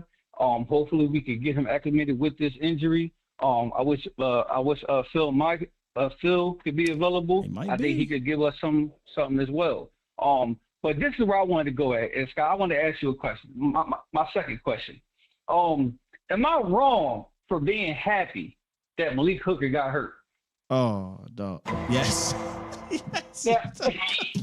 Now, no, I mean, not no season injury, but just for that game when he got hurt. Am I wrong for saying yes and texting my guys like, thank you? You done cheered? Oh. Hey, Scott, I'm just saying. Only because Wanye need, come on, man. We are broken as a fan base, dog. You dead wrong for cheering. Hell yeah, man. Come on. Now, I'm glad he's okay. Now, listen, I cheered when they said that he's okay. It was something minor. But I say that to say because we're not putting the guys in that need to get in the game. Listen, I'll say this. I'll say this. Let's be nice. Let's be nice. We don't have to go there. I mean, you're not wrong, but you didn't have to say it. I mean, good Lord. Come on, man. Okay, and that's all I'm saying. What's that gift where the girl be like,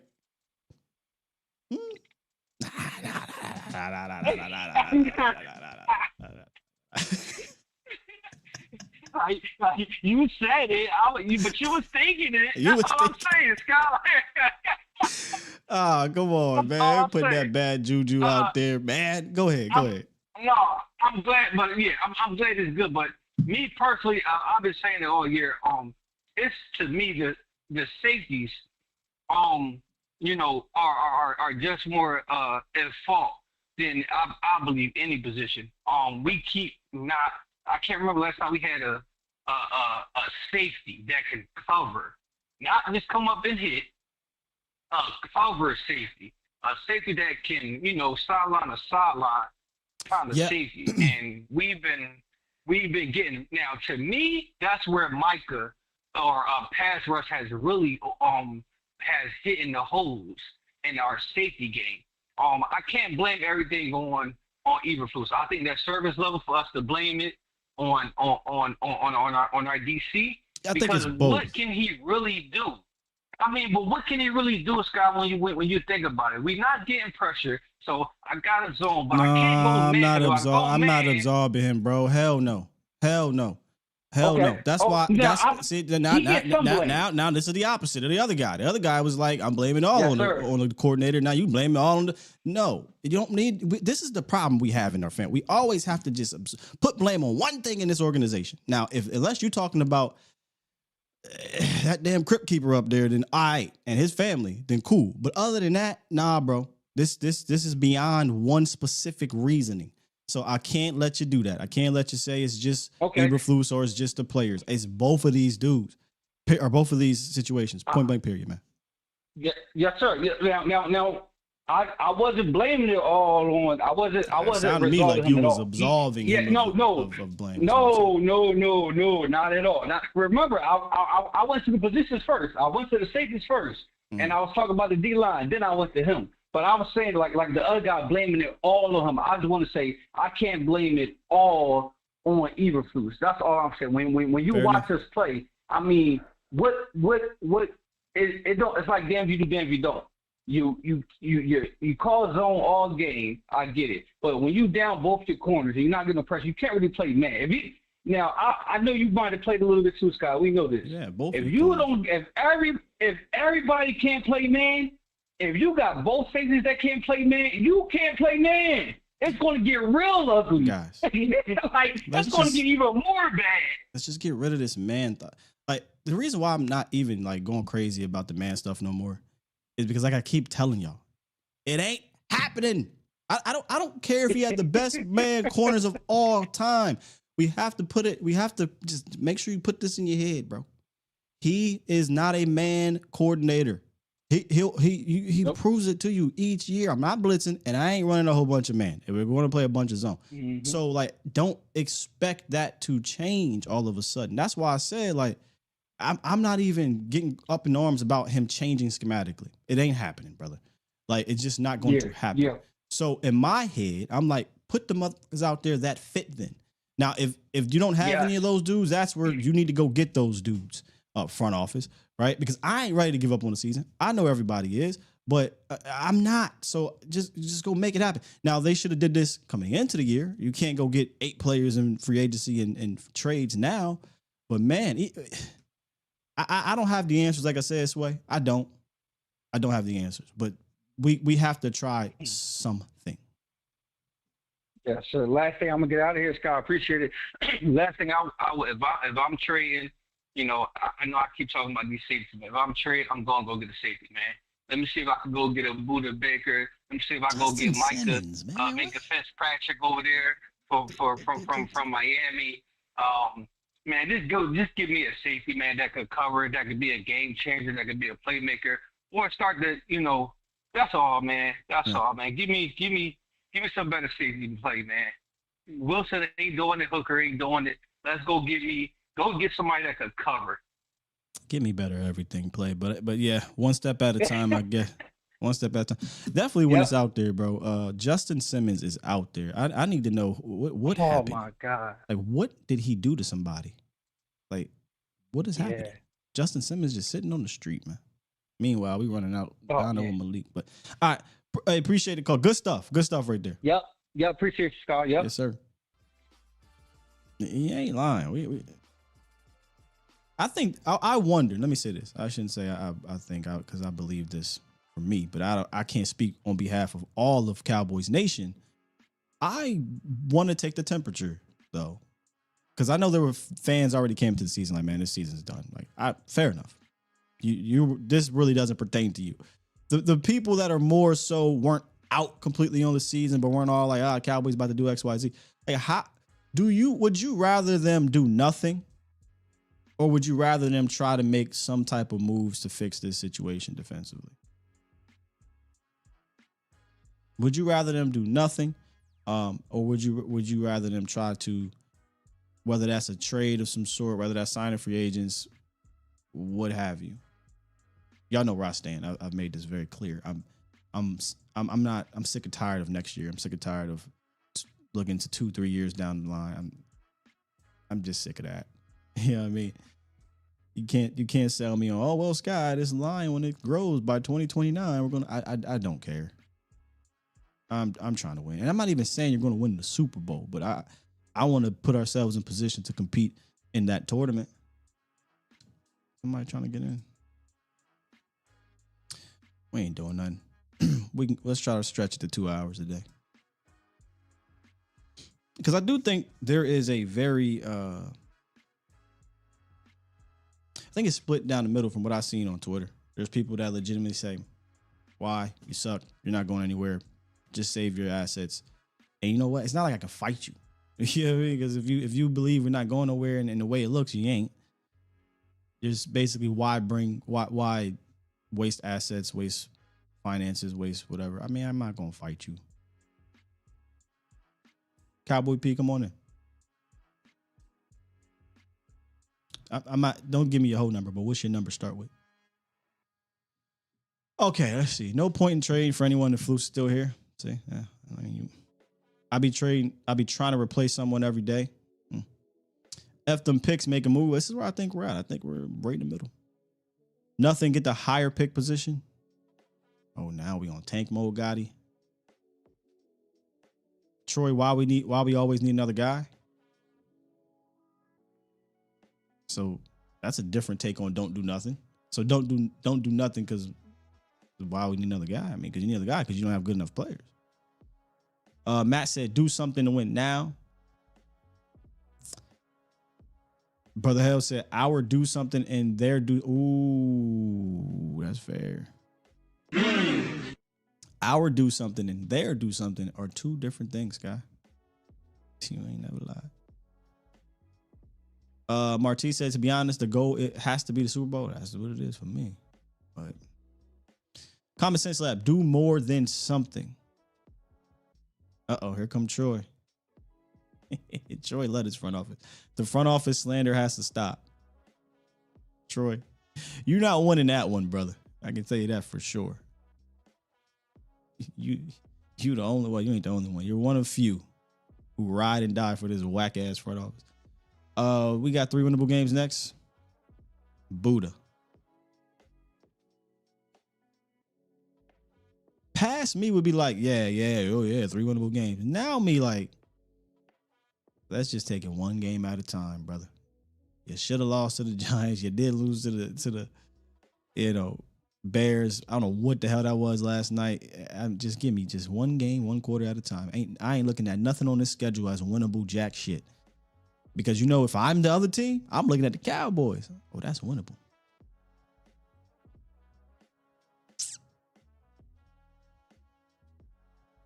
Cowboy Pete, are you in here? Let me see.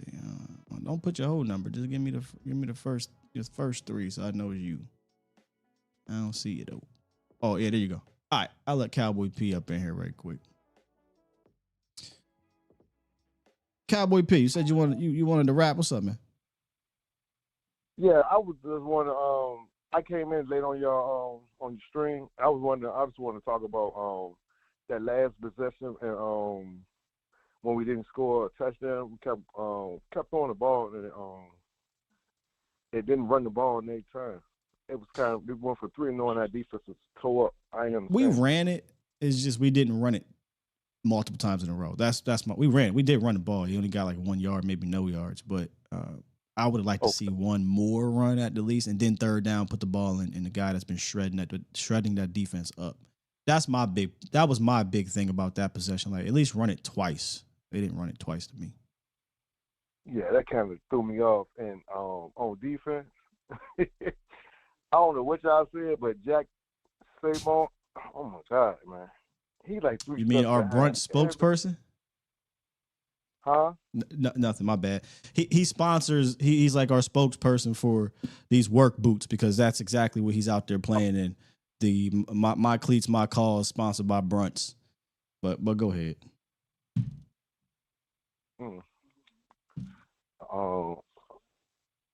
But I just like, we got to do something on that deep with them linebackers, man. And look, he made that hit after that boy to drop that ball. That thing threw me off too. I said, why would he do that?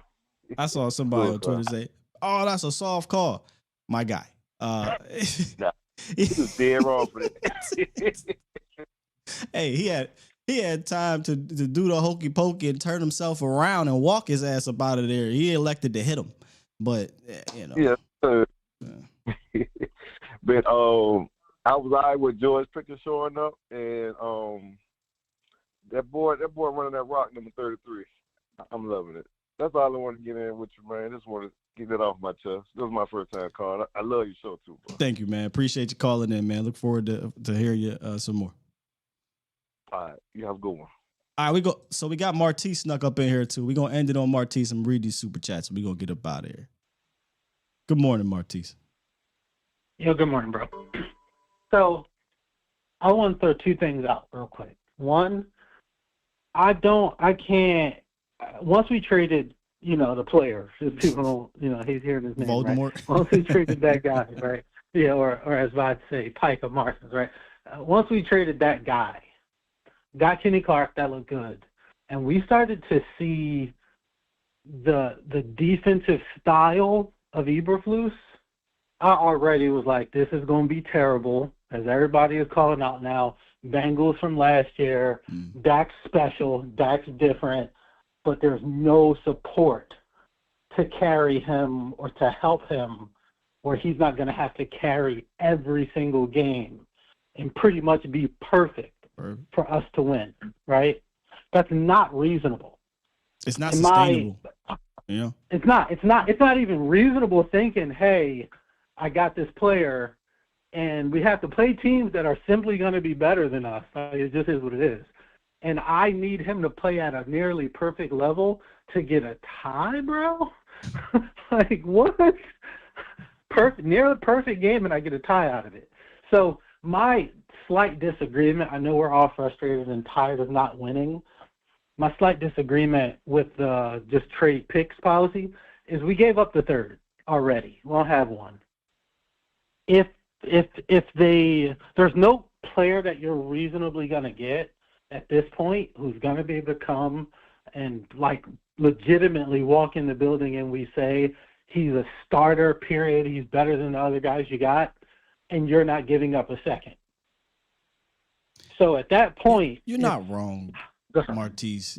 That's why I say I can't fight y'all for those who don't want to give up the assets. It's just when I hear that, one side of me says I understand, the other side says, damn it. So basically, we just punting again. I'm sick. Look, bro, this is what I was telling people with the Kenny Clark thing, right? Let's say we paid Pica, right? You paid the guy what he wanted, didn't trade him, and you, right, Baltimore, cool, and you tried to trade for Kenny Clark. You didn't have a third. They weren't giving him to you for a 4. I'd have gave a second. So you would have had to. I ain't gonna lie. Right. Okay. Cool. Okay. Cool. So walk that out. We give up the 2, and then there's Micah's salary, and then there's Kenny Clark's salary. Bland's going next year, which we could figure out how that works. Pickens definitely not coming back, and you don't have a 2 or a 3. How far does that get us? Well, why would in terms Pickens of come looking back? at? I don't mind Bland, but I think you can justify bringing back Pickens. The dollar amount and the part, I agree with you, actually. The thing I would look at with the Pickens thing, though, is, okay, you're paying him. What is his number? What are his demands going to be? Then you need to pay Tyler Booker. Then you broke. So it's pretty much, I have to win. If you're looking at the cap. So my pushback is the cap is fluid and teams are able to do it. And Martise, you smarter than that. I know you are because we've had our debates, funny or not funny. You know football. You can manipulate the cap into a window of hell. The Eagles have done it for a decade, but for at least 3 to 5 years, you can manipulate that cap to really push the chips in the center of the table, right? So, but this is the one difference with the Eagles is that they're like, and this is the biggest fair criticism of Jerry Jones. He pays people late. Right. So he's paying still at the top of the market. You look at the Eagles' top players, they're not at the top of the market, and they never were. No, like fair. a year. But there's a time that you can start pushing the chips all in that 3 to 5 window. They haven't necessarily done that, but maybe that's now. Maybe that's okay. Let's structure this Tyler Smith. Let's structure this GP contract. Let's move Dax. In principle, this is the thing. We're not disagreeing, bro. Yeah. In principle, you're right. But we have to step back and realize who we're dealing with. He's not doing it right. Oh, he hasn't. You're not wrong. Yeah, you're right. We're talking about that guy for sure. For sure. You're 100% right in terms of the possibility. But when he's always late and paying everybody top of the market, like he keeps saying that bill gonna come due. Part of that is on him. Part of that bill coming due and us being short $10-15 million a year is on him. But just from a theory perspective, okay, you're basically at a position where you have to. You're so short on assets if you make those moves. And when we look at this defense, it is not if we still had 11. We're not at best mid. Yeah, the problem with the way the secondary and linebackers are playing in this defense. Yeah, the problem is we still had them. Go ahead. Sorry. The problem is with Flus is when you play this much zone, you have to have a formidable rush. And when like you mentioned at the top of this thing, when that happened, I think for me at least, it said, I'm still disappointed. Even if Micah was here, I don't know that the backups would even be that much better, but they'd probably be a little better. Yeah. I don't agree that he saves you from being 30. Maybe he takes you from 32 to 28 or something. obviously you'd be better having one of the best. Like that's obvious, but Sure. enough to mitigate everything else every time, probably not. With Kenny, and the other thing I'm factoring into this is Diggs is still not himself. He was never the super twitchiest. When I'm watching him run, he don't look right. Bland hurt again. These linebackers can't cover. We all know the whole Donald situation. I don't look at this like if we go bring in, let's say, a high level, of course, there's not too many people on Micah's level, but a high-level rusher with that second, I can't look at it and say, yeah, I think this is going to definitely put us in the playoffs and put us in a position where we realistically think we could probably win 2 games. Yeah, I don't think one move is going to make it, Martin. I think there needs to be a multitude of moves. It would have to at least be 3, whereas it'd be maybe that high-level defender at whatever level, to be completely honest. Bring in like a Justin Simmons. I would call up one of the young, like, and even if the move isn't necessarily Hendrickson. Even if it's not adding some crazy like Hendrickson, which I would love that move, by the way. Yeah. You do have to try to play with this personnel because this is all you have. So if you don't want to spend assets, right, then what's in the free agent market, man? What's my whole thing is that's what I'm saying. Do something. Yeah. Just try something. I guess I would say because they made that move, right? The positive in all of this is you have assets and you've got your best young player signed now. So for the first time in at least a decade, I know it sucks that it's this year, we can actually look at this team and see a reasonable path for a top-end roster on both ends. It's the first time we've been able to look at it in well over a decade. Can I ask you? At the possibility of a top-end roster. When? We've had really good offense. My question would be select players on defense. Yeah, go ahead. When? Right. We don't know if the picks will hit, right? We don't know if they'll make the right moves. We don't know. But I do know it was, if they paid the guy in Baltimore, it was pretty much, and they made the trade for another $20 million player, right? And you don't have Smith paid, you don't have Bland paid, you don't have Pickens paid. Smith gets played. I don't know what you're talking about. Let's get him out of here. Smith will be played. Right. Okay, cool. So that's another $28 million. So at that dollar amount, that was $100 million right there. Now you don't have 50 on the books. At least I could forecast 50 who? This team not being number 50. No, he's getting $47 million. Oh, $50 million. That's so you gotta stop looking at these. Like, come on, man, guys. It's not $47 million per year on the cap. You can if we're going to talk cap, then let's really talk cap. Let's not just throw out these fugazi ass. No. Let's not throw out all these fugazi agent numbers, okay? It's not. Because if that's the case, everybody would be costing their highest number on the cap. That's not what happens. I'm just sick of that excuse. And that's why I'm like, let's stop it, Martise. Let's just stop it right there with, if he's on here, then his number and his number. F all them numbers. Other teams do it. I know you're saying, he doesn't. That's the problem. That's my thing. That's the problem, bro. Like, then alter your way of doing it. If you don't alter your way of doing it, you will not change and you will not get changes. That's the problem. You can't say, just keep doing it this way and we might end up here. How, Sway? Because if we keep doing it this way, we have never ended up there. So you have to change. That's my whole change it. That's the thing, bro. We don't disagree. He did change. We just didn't like the change.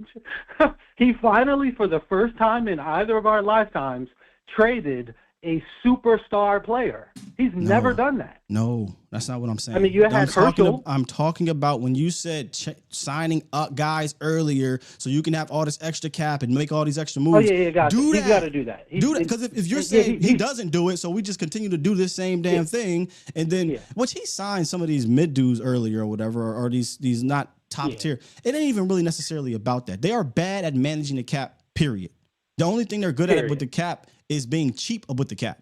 That's what they're really good at, being frugal with the cap and telling you we're gonna pay our players and nah. It ain't just about that. You got to be aggressive with the cap with other players outside your organizations. You got to be aggressive with the cap in regards to bringing in studs via the trade as well.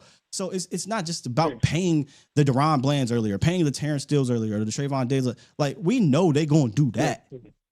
Show me you gonna go get a Hendrickson. Show me you gonna go pay for one of these top tier free agents that come here and flip the script. Like that's the change I'm looking for. Yeah, I agree. And if it don't work, we don't disagree on that. If it don't work for me, I'm not gonna bitch and moan at them because that's showing me that you're going for the gusto. I'd rather my organization show me we going for the gusto than continually to show me what is their favorite saying? We gonna hang around the rim. We just want to, hey man, we just want to hang around the rim. Like, I mean, and again, we're getting into off-season talk. You're not. We don't disagree on that.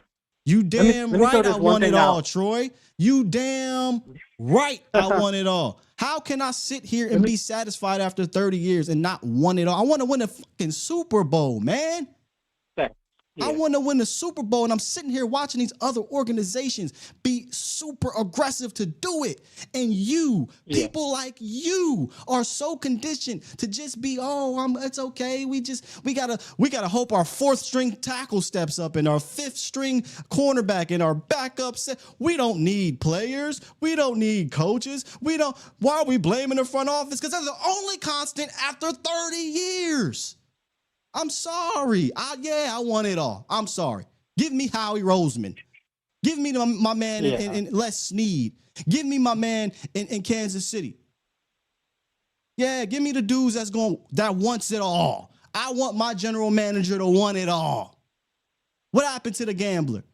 Now we got a mother who goes out there and says, "Oh man, we tied the ball game, and I feel good as I could ever feel." Get the 3. I'm sorry. I almost ended the show. I'm sorry. But you damn right I want it all. That's the mentality. I want that man you see on the screen. I want him to have that mentality. The only delusional part about Cowboys Nation, for real, it ain't the fans that have confidence and belief in their team each year. It's not that. The delusion is the fans that believe this is the family to get us there. That's the delusion. That's the delusion. And this ain't on you, Martise. This ain't on you. This is me taking. Cool. This ain't on you. No, you good, bro. The funny thing is, we don't disagree. I guess from my position, I accept. Jerry Jones not firing himself, right? Somebody asked him that recently. I forget who it was. I don't know if you saw it. Somebody kind of asked him that about stepping aside a little bit or something. He gave absolutely not. I've done a great job. I've drafted more Pro Bowl. He went on that. He's not going anywhere. So when I looked at the team, I'm thinking, are we better now? No. Can I actually have a hope that we'll get on a level where we're not sorry, or we're at a point where we can put some things around Dak and it's easier for the Joneses to not be as incompetent? That's simply the way I'm looking at it. It's harder for them now to mess this up. Compared to how difficult it is for them. And yes, you can move money around, but they've shown us it's way harder for them to do anything if those numbers are tighter. They're not wizards. I have to accept who they are because they're not going anywhere. So we don't disagree. So basically, I have a saying here. We got to win in spite, not because Absolutely. And they made a move that is not better now, but it finally gives them some ability for their mediocrity to end up in possibly winning everything. There's no way they were going to be close cap, do everything right, sign the right players. They proved they're not good enough at that. At least they're trying something else. And maybe Will McClay or whoever else can knock the draft out of the park. They got a little money to sign the obvious players. Maybe it works. Last note, and this is 10 seconds. Have you thought about the Fowler situation a little bit? Because I was thinking, why does he look so bad, right? And what's your thought on that? Immediately in my head, and when I tell you this, a quick note, I'm going to just drop off, and you could think about it, look into it. He had elite pressure numbers last year, not just sacks. Like his pressure numbers, his sacks and everything, and even when he was a backup with us, he was on the higher end of pressure rate per snap, whatever. Mm-hmm. He had Dan Quinn all 3 years, right? Yep. Bryce Huff, we all know the Eagles paid him last year from the Jets. He had a career year. within weeks, he talked about this last week. He said, I knew it wasn't a good fit. I wanted to leave Philly. He had 2 sacks in 12 and a half games. Yeah, it was pretty bad. He's already surpassed that now that he's back with Saleh. I think there's some scheme fit issue here. There is. With Fowler, for sure. And he doesn't even look like he's motivated, bro. So I just wanted to throw that out there. But, no, I don't think you're wrong. Old boy kind of hinted at this. Izaraku on I think he was talking to Brad Sham, and he mentioned, we are not being asked to. I don't want to misquote him, but paraphrasing here, they're being asked to play a certain way, right? Okay. And I want to dive in. I want to dig a little deeper into this because you're definitely on to something because they all look like some very average to below average. It looks bad, right? Now, shouts out to Easy E. He has some rushes too, where you can see Easy starting to put it together. a little Fowler bit there. Specifically. Yeah, but Fowler, I don't know, man. I just saw Law. Shouts out to Law in the chat. How do you look at Kent like from a burst standpoint? Like what? Yeah. Because I just can't see, like you said, 1 year. It was 3 in a row, though. Decent than that. Well, I'm just going to base off because he's older, so I can't talk about 3 years ago. Just last year. Next year, you just have no juice. You can't get the bend. You can't beat no. Like what is it? What are we being coached to do? To where we have 4 sacks on the season. Yeah. Our pressures is very inconsistent. It's really weird. Yeah. Our edge rushers have been poor in the grand scheme of things. Like we're getting hype off of a couple plays here and there from our rookie because it ain't his fault. He's a rookie. Yeah. But there's nothing to be excited about in that. Some of it is coaching. And right. And so I'm wondering how much though. How much of it is the question? Right. There was a play that should have been a sack, and I know you're gonna look at the film. You're gonna see it. Just remember, there was a blitz play off the right side. My mic cool. Somebody said my mic going in there. Sam Williams, pretty much all he had to do was keep contained on the blitz call. And Jordan Love has to stay in the pocket. It's probably a sack and a punt. And I'm looking at it. Sam Williams rushes inside, and then Jordan Love bails all the way out. I'm like, this is a blitz call. I've seen that a few times. There's no way you're not coaching your end on the opposite end of a corner blitz. His primary role is contained to let the pressure get to him, not just freelance. Some of that is absolutely coaching, bro. But yeah, I mean, especially if it wasn't a stunt. So if it wasn't a stunt, then that's Sam Williams going rogue. If Sam's supposed to go inside, somebody's supposed to fill that gap, then yeah, that's a coaching thing. All right, man. That's all I got. Good talk, man. Good talk. Appreciate you. Good talk, bro.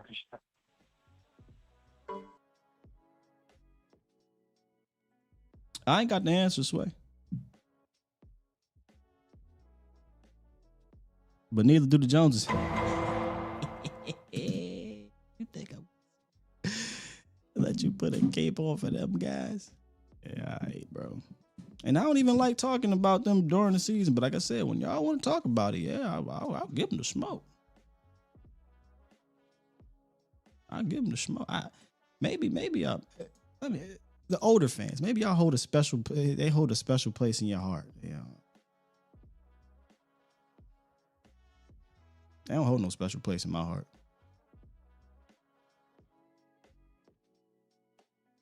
What are we getting from the? What do you think we're getting? You know what? I'm not going to do this. I'm not going to do it. I'm going to get to the super chats. Get to the super. Boy, I tell you, man. Shouts out to JR, aka Doc Rivers. Super chat.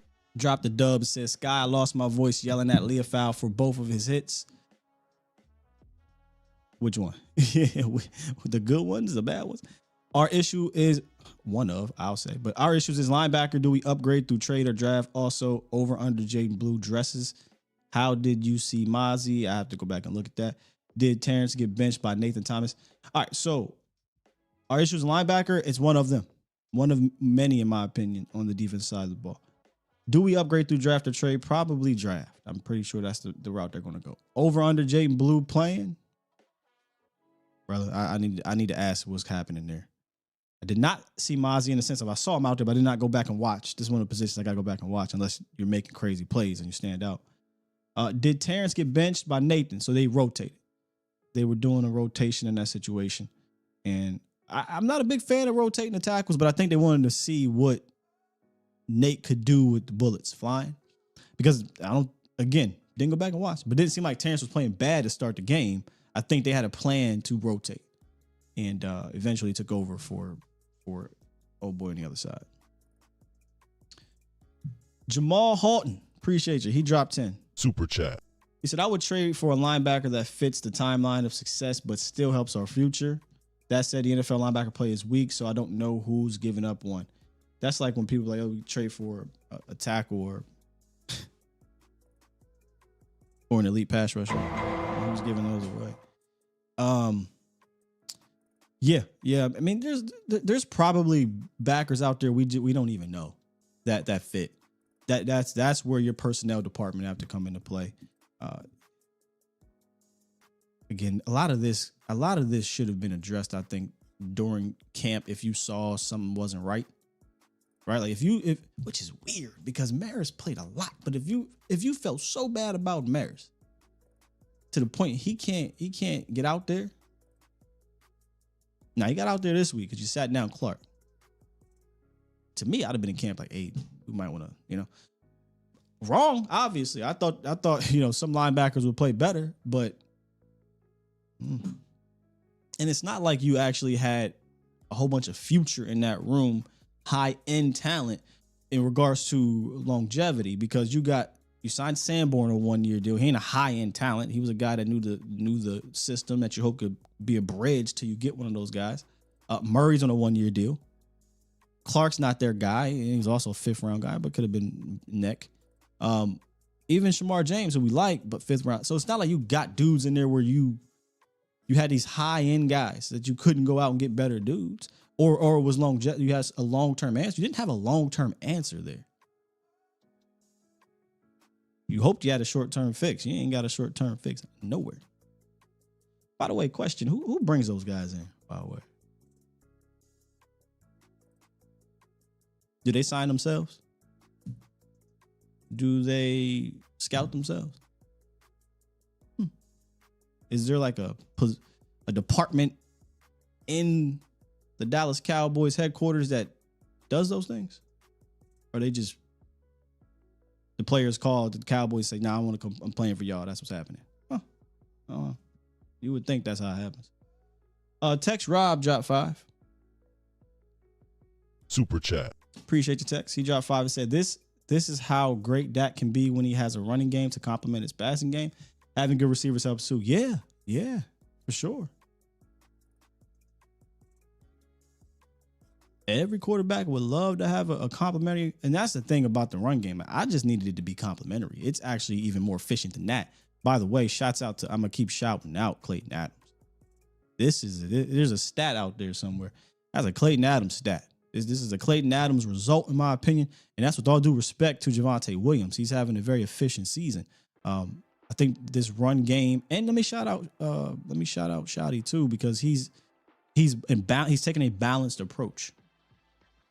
I have not seen this type of approach in a long time from a balanced standpoint, like being deliberately balanced.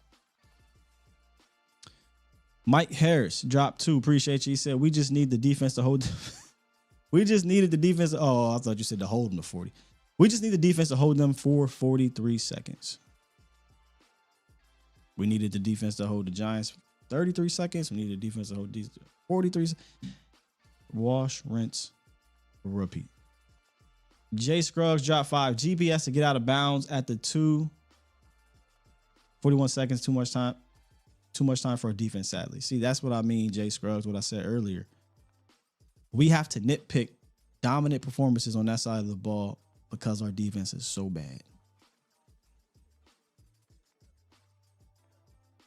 And I'm not coming at you because this is just how it is. Like, I was thinking about all these things too. Like, damn, did we leave too much time?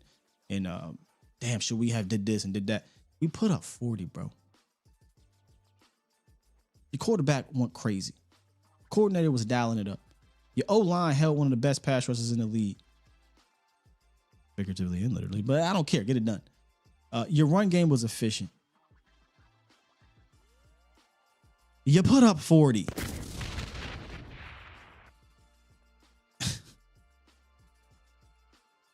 And we have to come back like, hey, man, Pickens should have got out at the 2-yard line. I'm not coming at you, but this is just the reality we live in.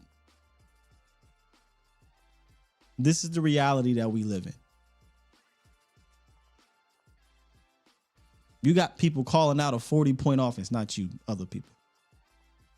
When your defense has given up 37, 31, 40 in consecutive games. And in the first game, they gave up 21 in the first half. Don't worry about this goddamn offense. It's just not. Tex Rob also dropped 2 just for the love. Those are super chat. Super chat. Let me do one more refresh, make sure I ain't miss nobody, and I did not. Yeah, they were cooking. I know they played a game. One more time, I'll ask you, Troy, who put the players out there? Because that's always my... When people like him try to put the cape on for this damn front office, okay. Who signed him? Who put him out there?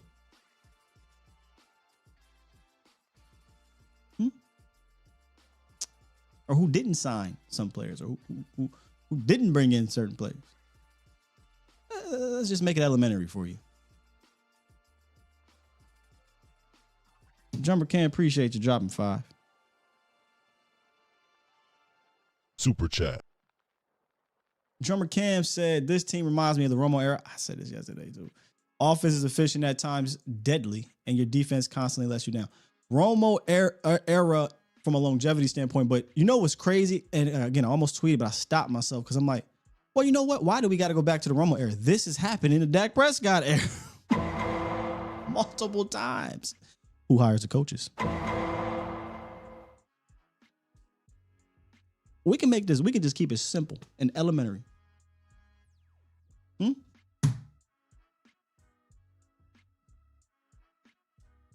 They hire themselves.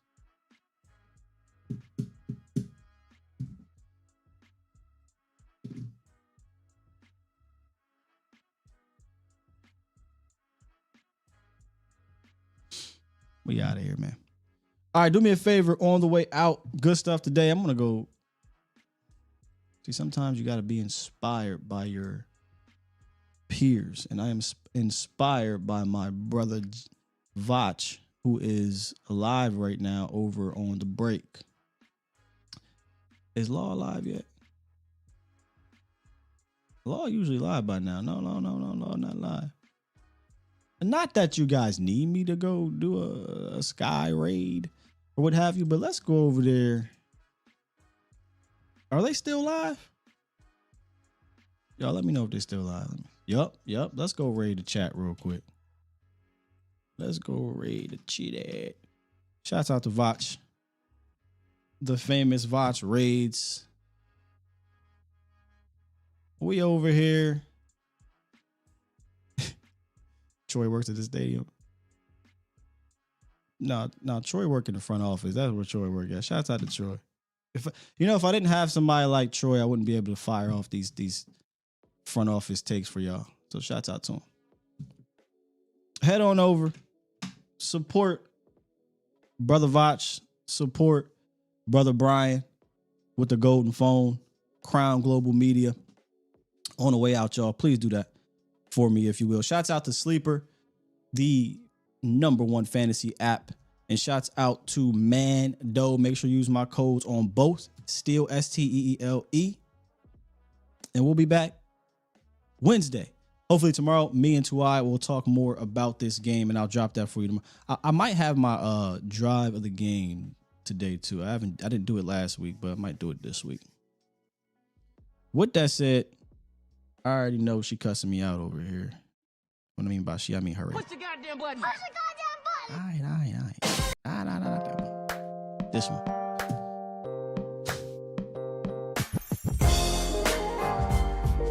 I know what it is. Troy got the tapes. Troy, I need you to come up off them tapes, man. You never. If you let the tapes out, maybe we'll have a revelation like the Washington football people. Got rid of their owner. Got rid of that family. Ain't take them long. Yeah. We out here, man. Peace. Drop them tapes, Troy.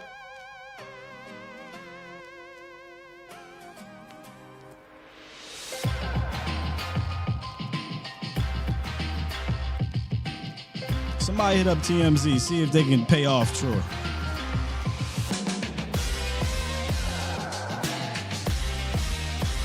Appreciate your chat. Shouts out to the Day One. Shouts out to the Bomb Squad. I'll see y'all in there.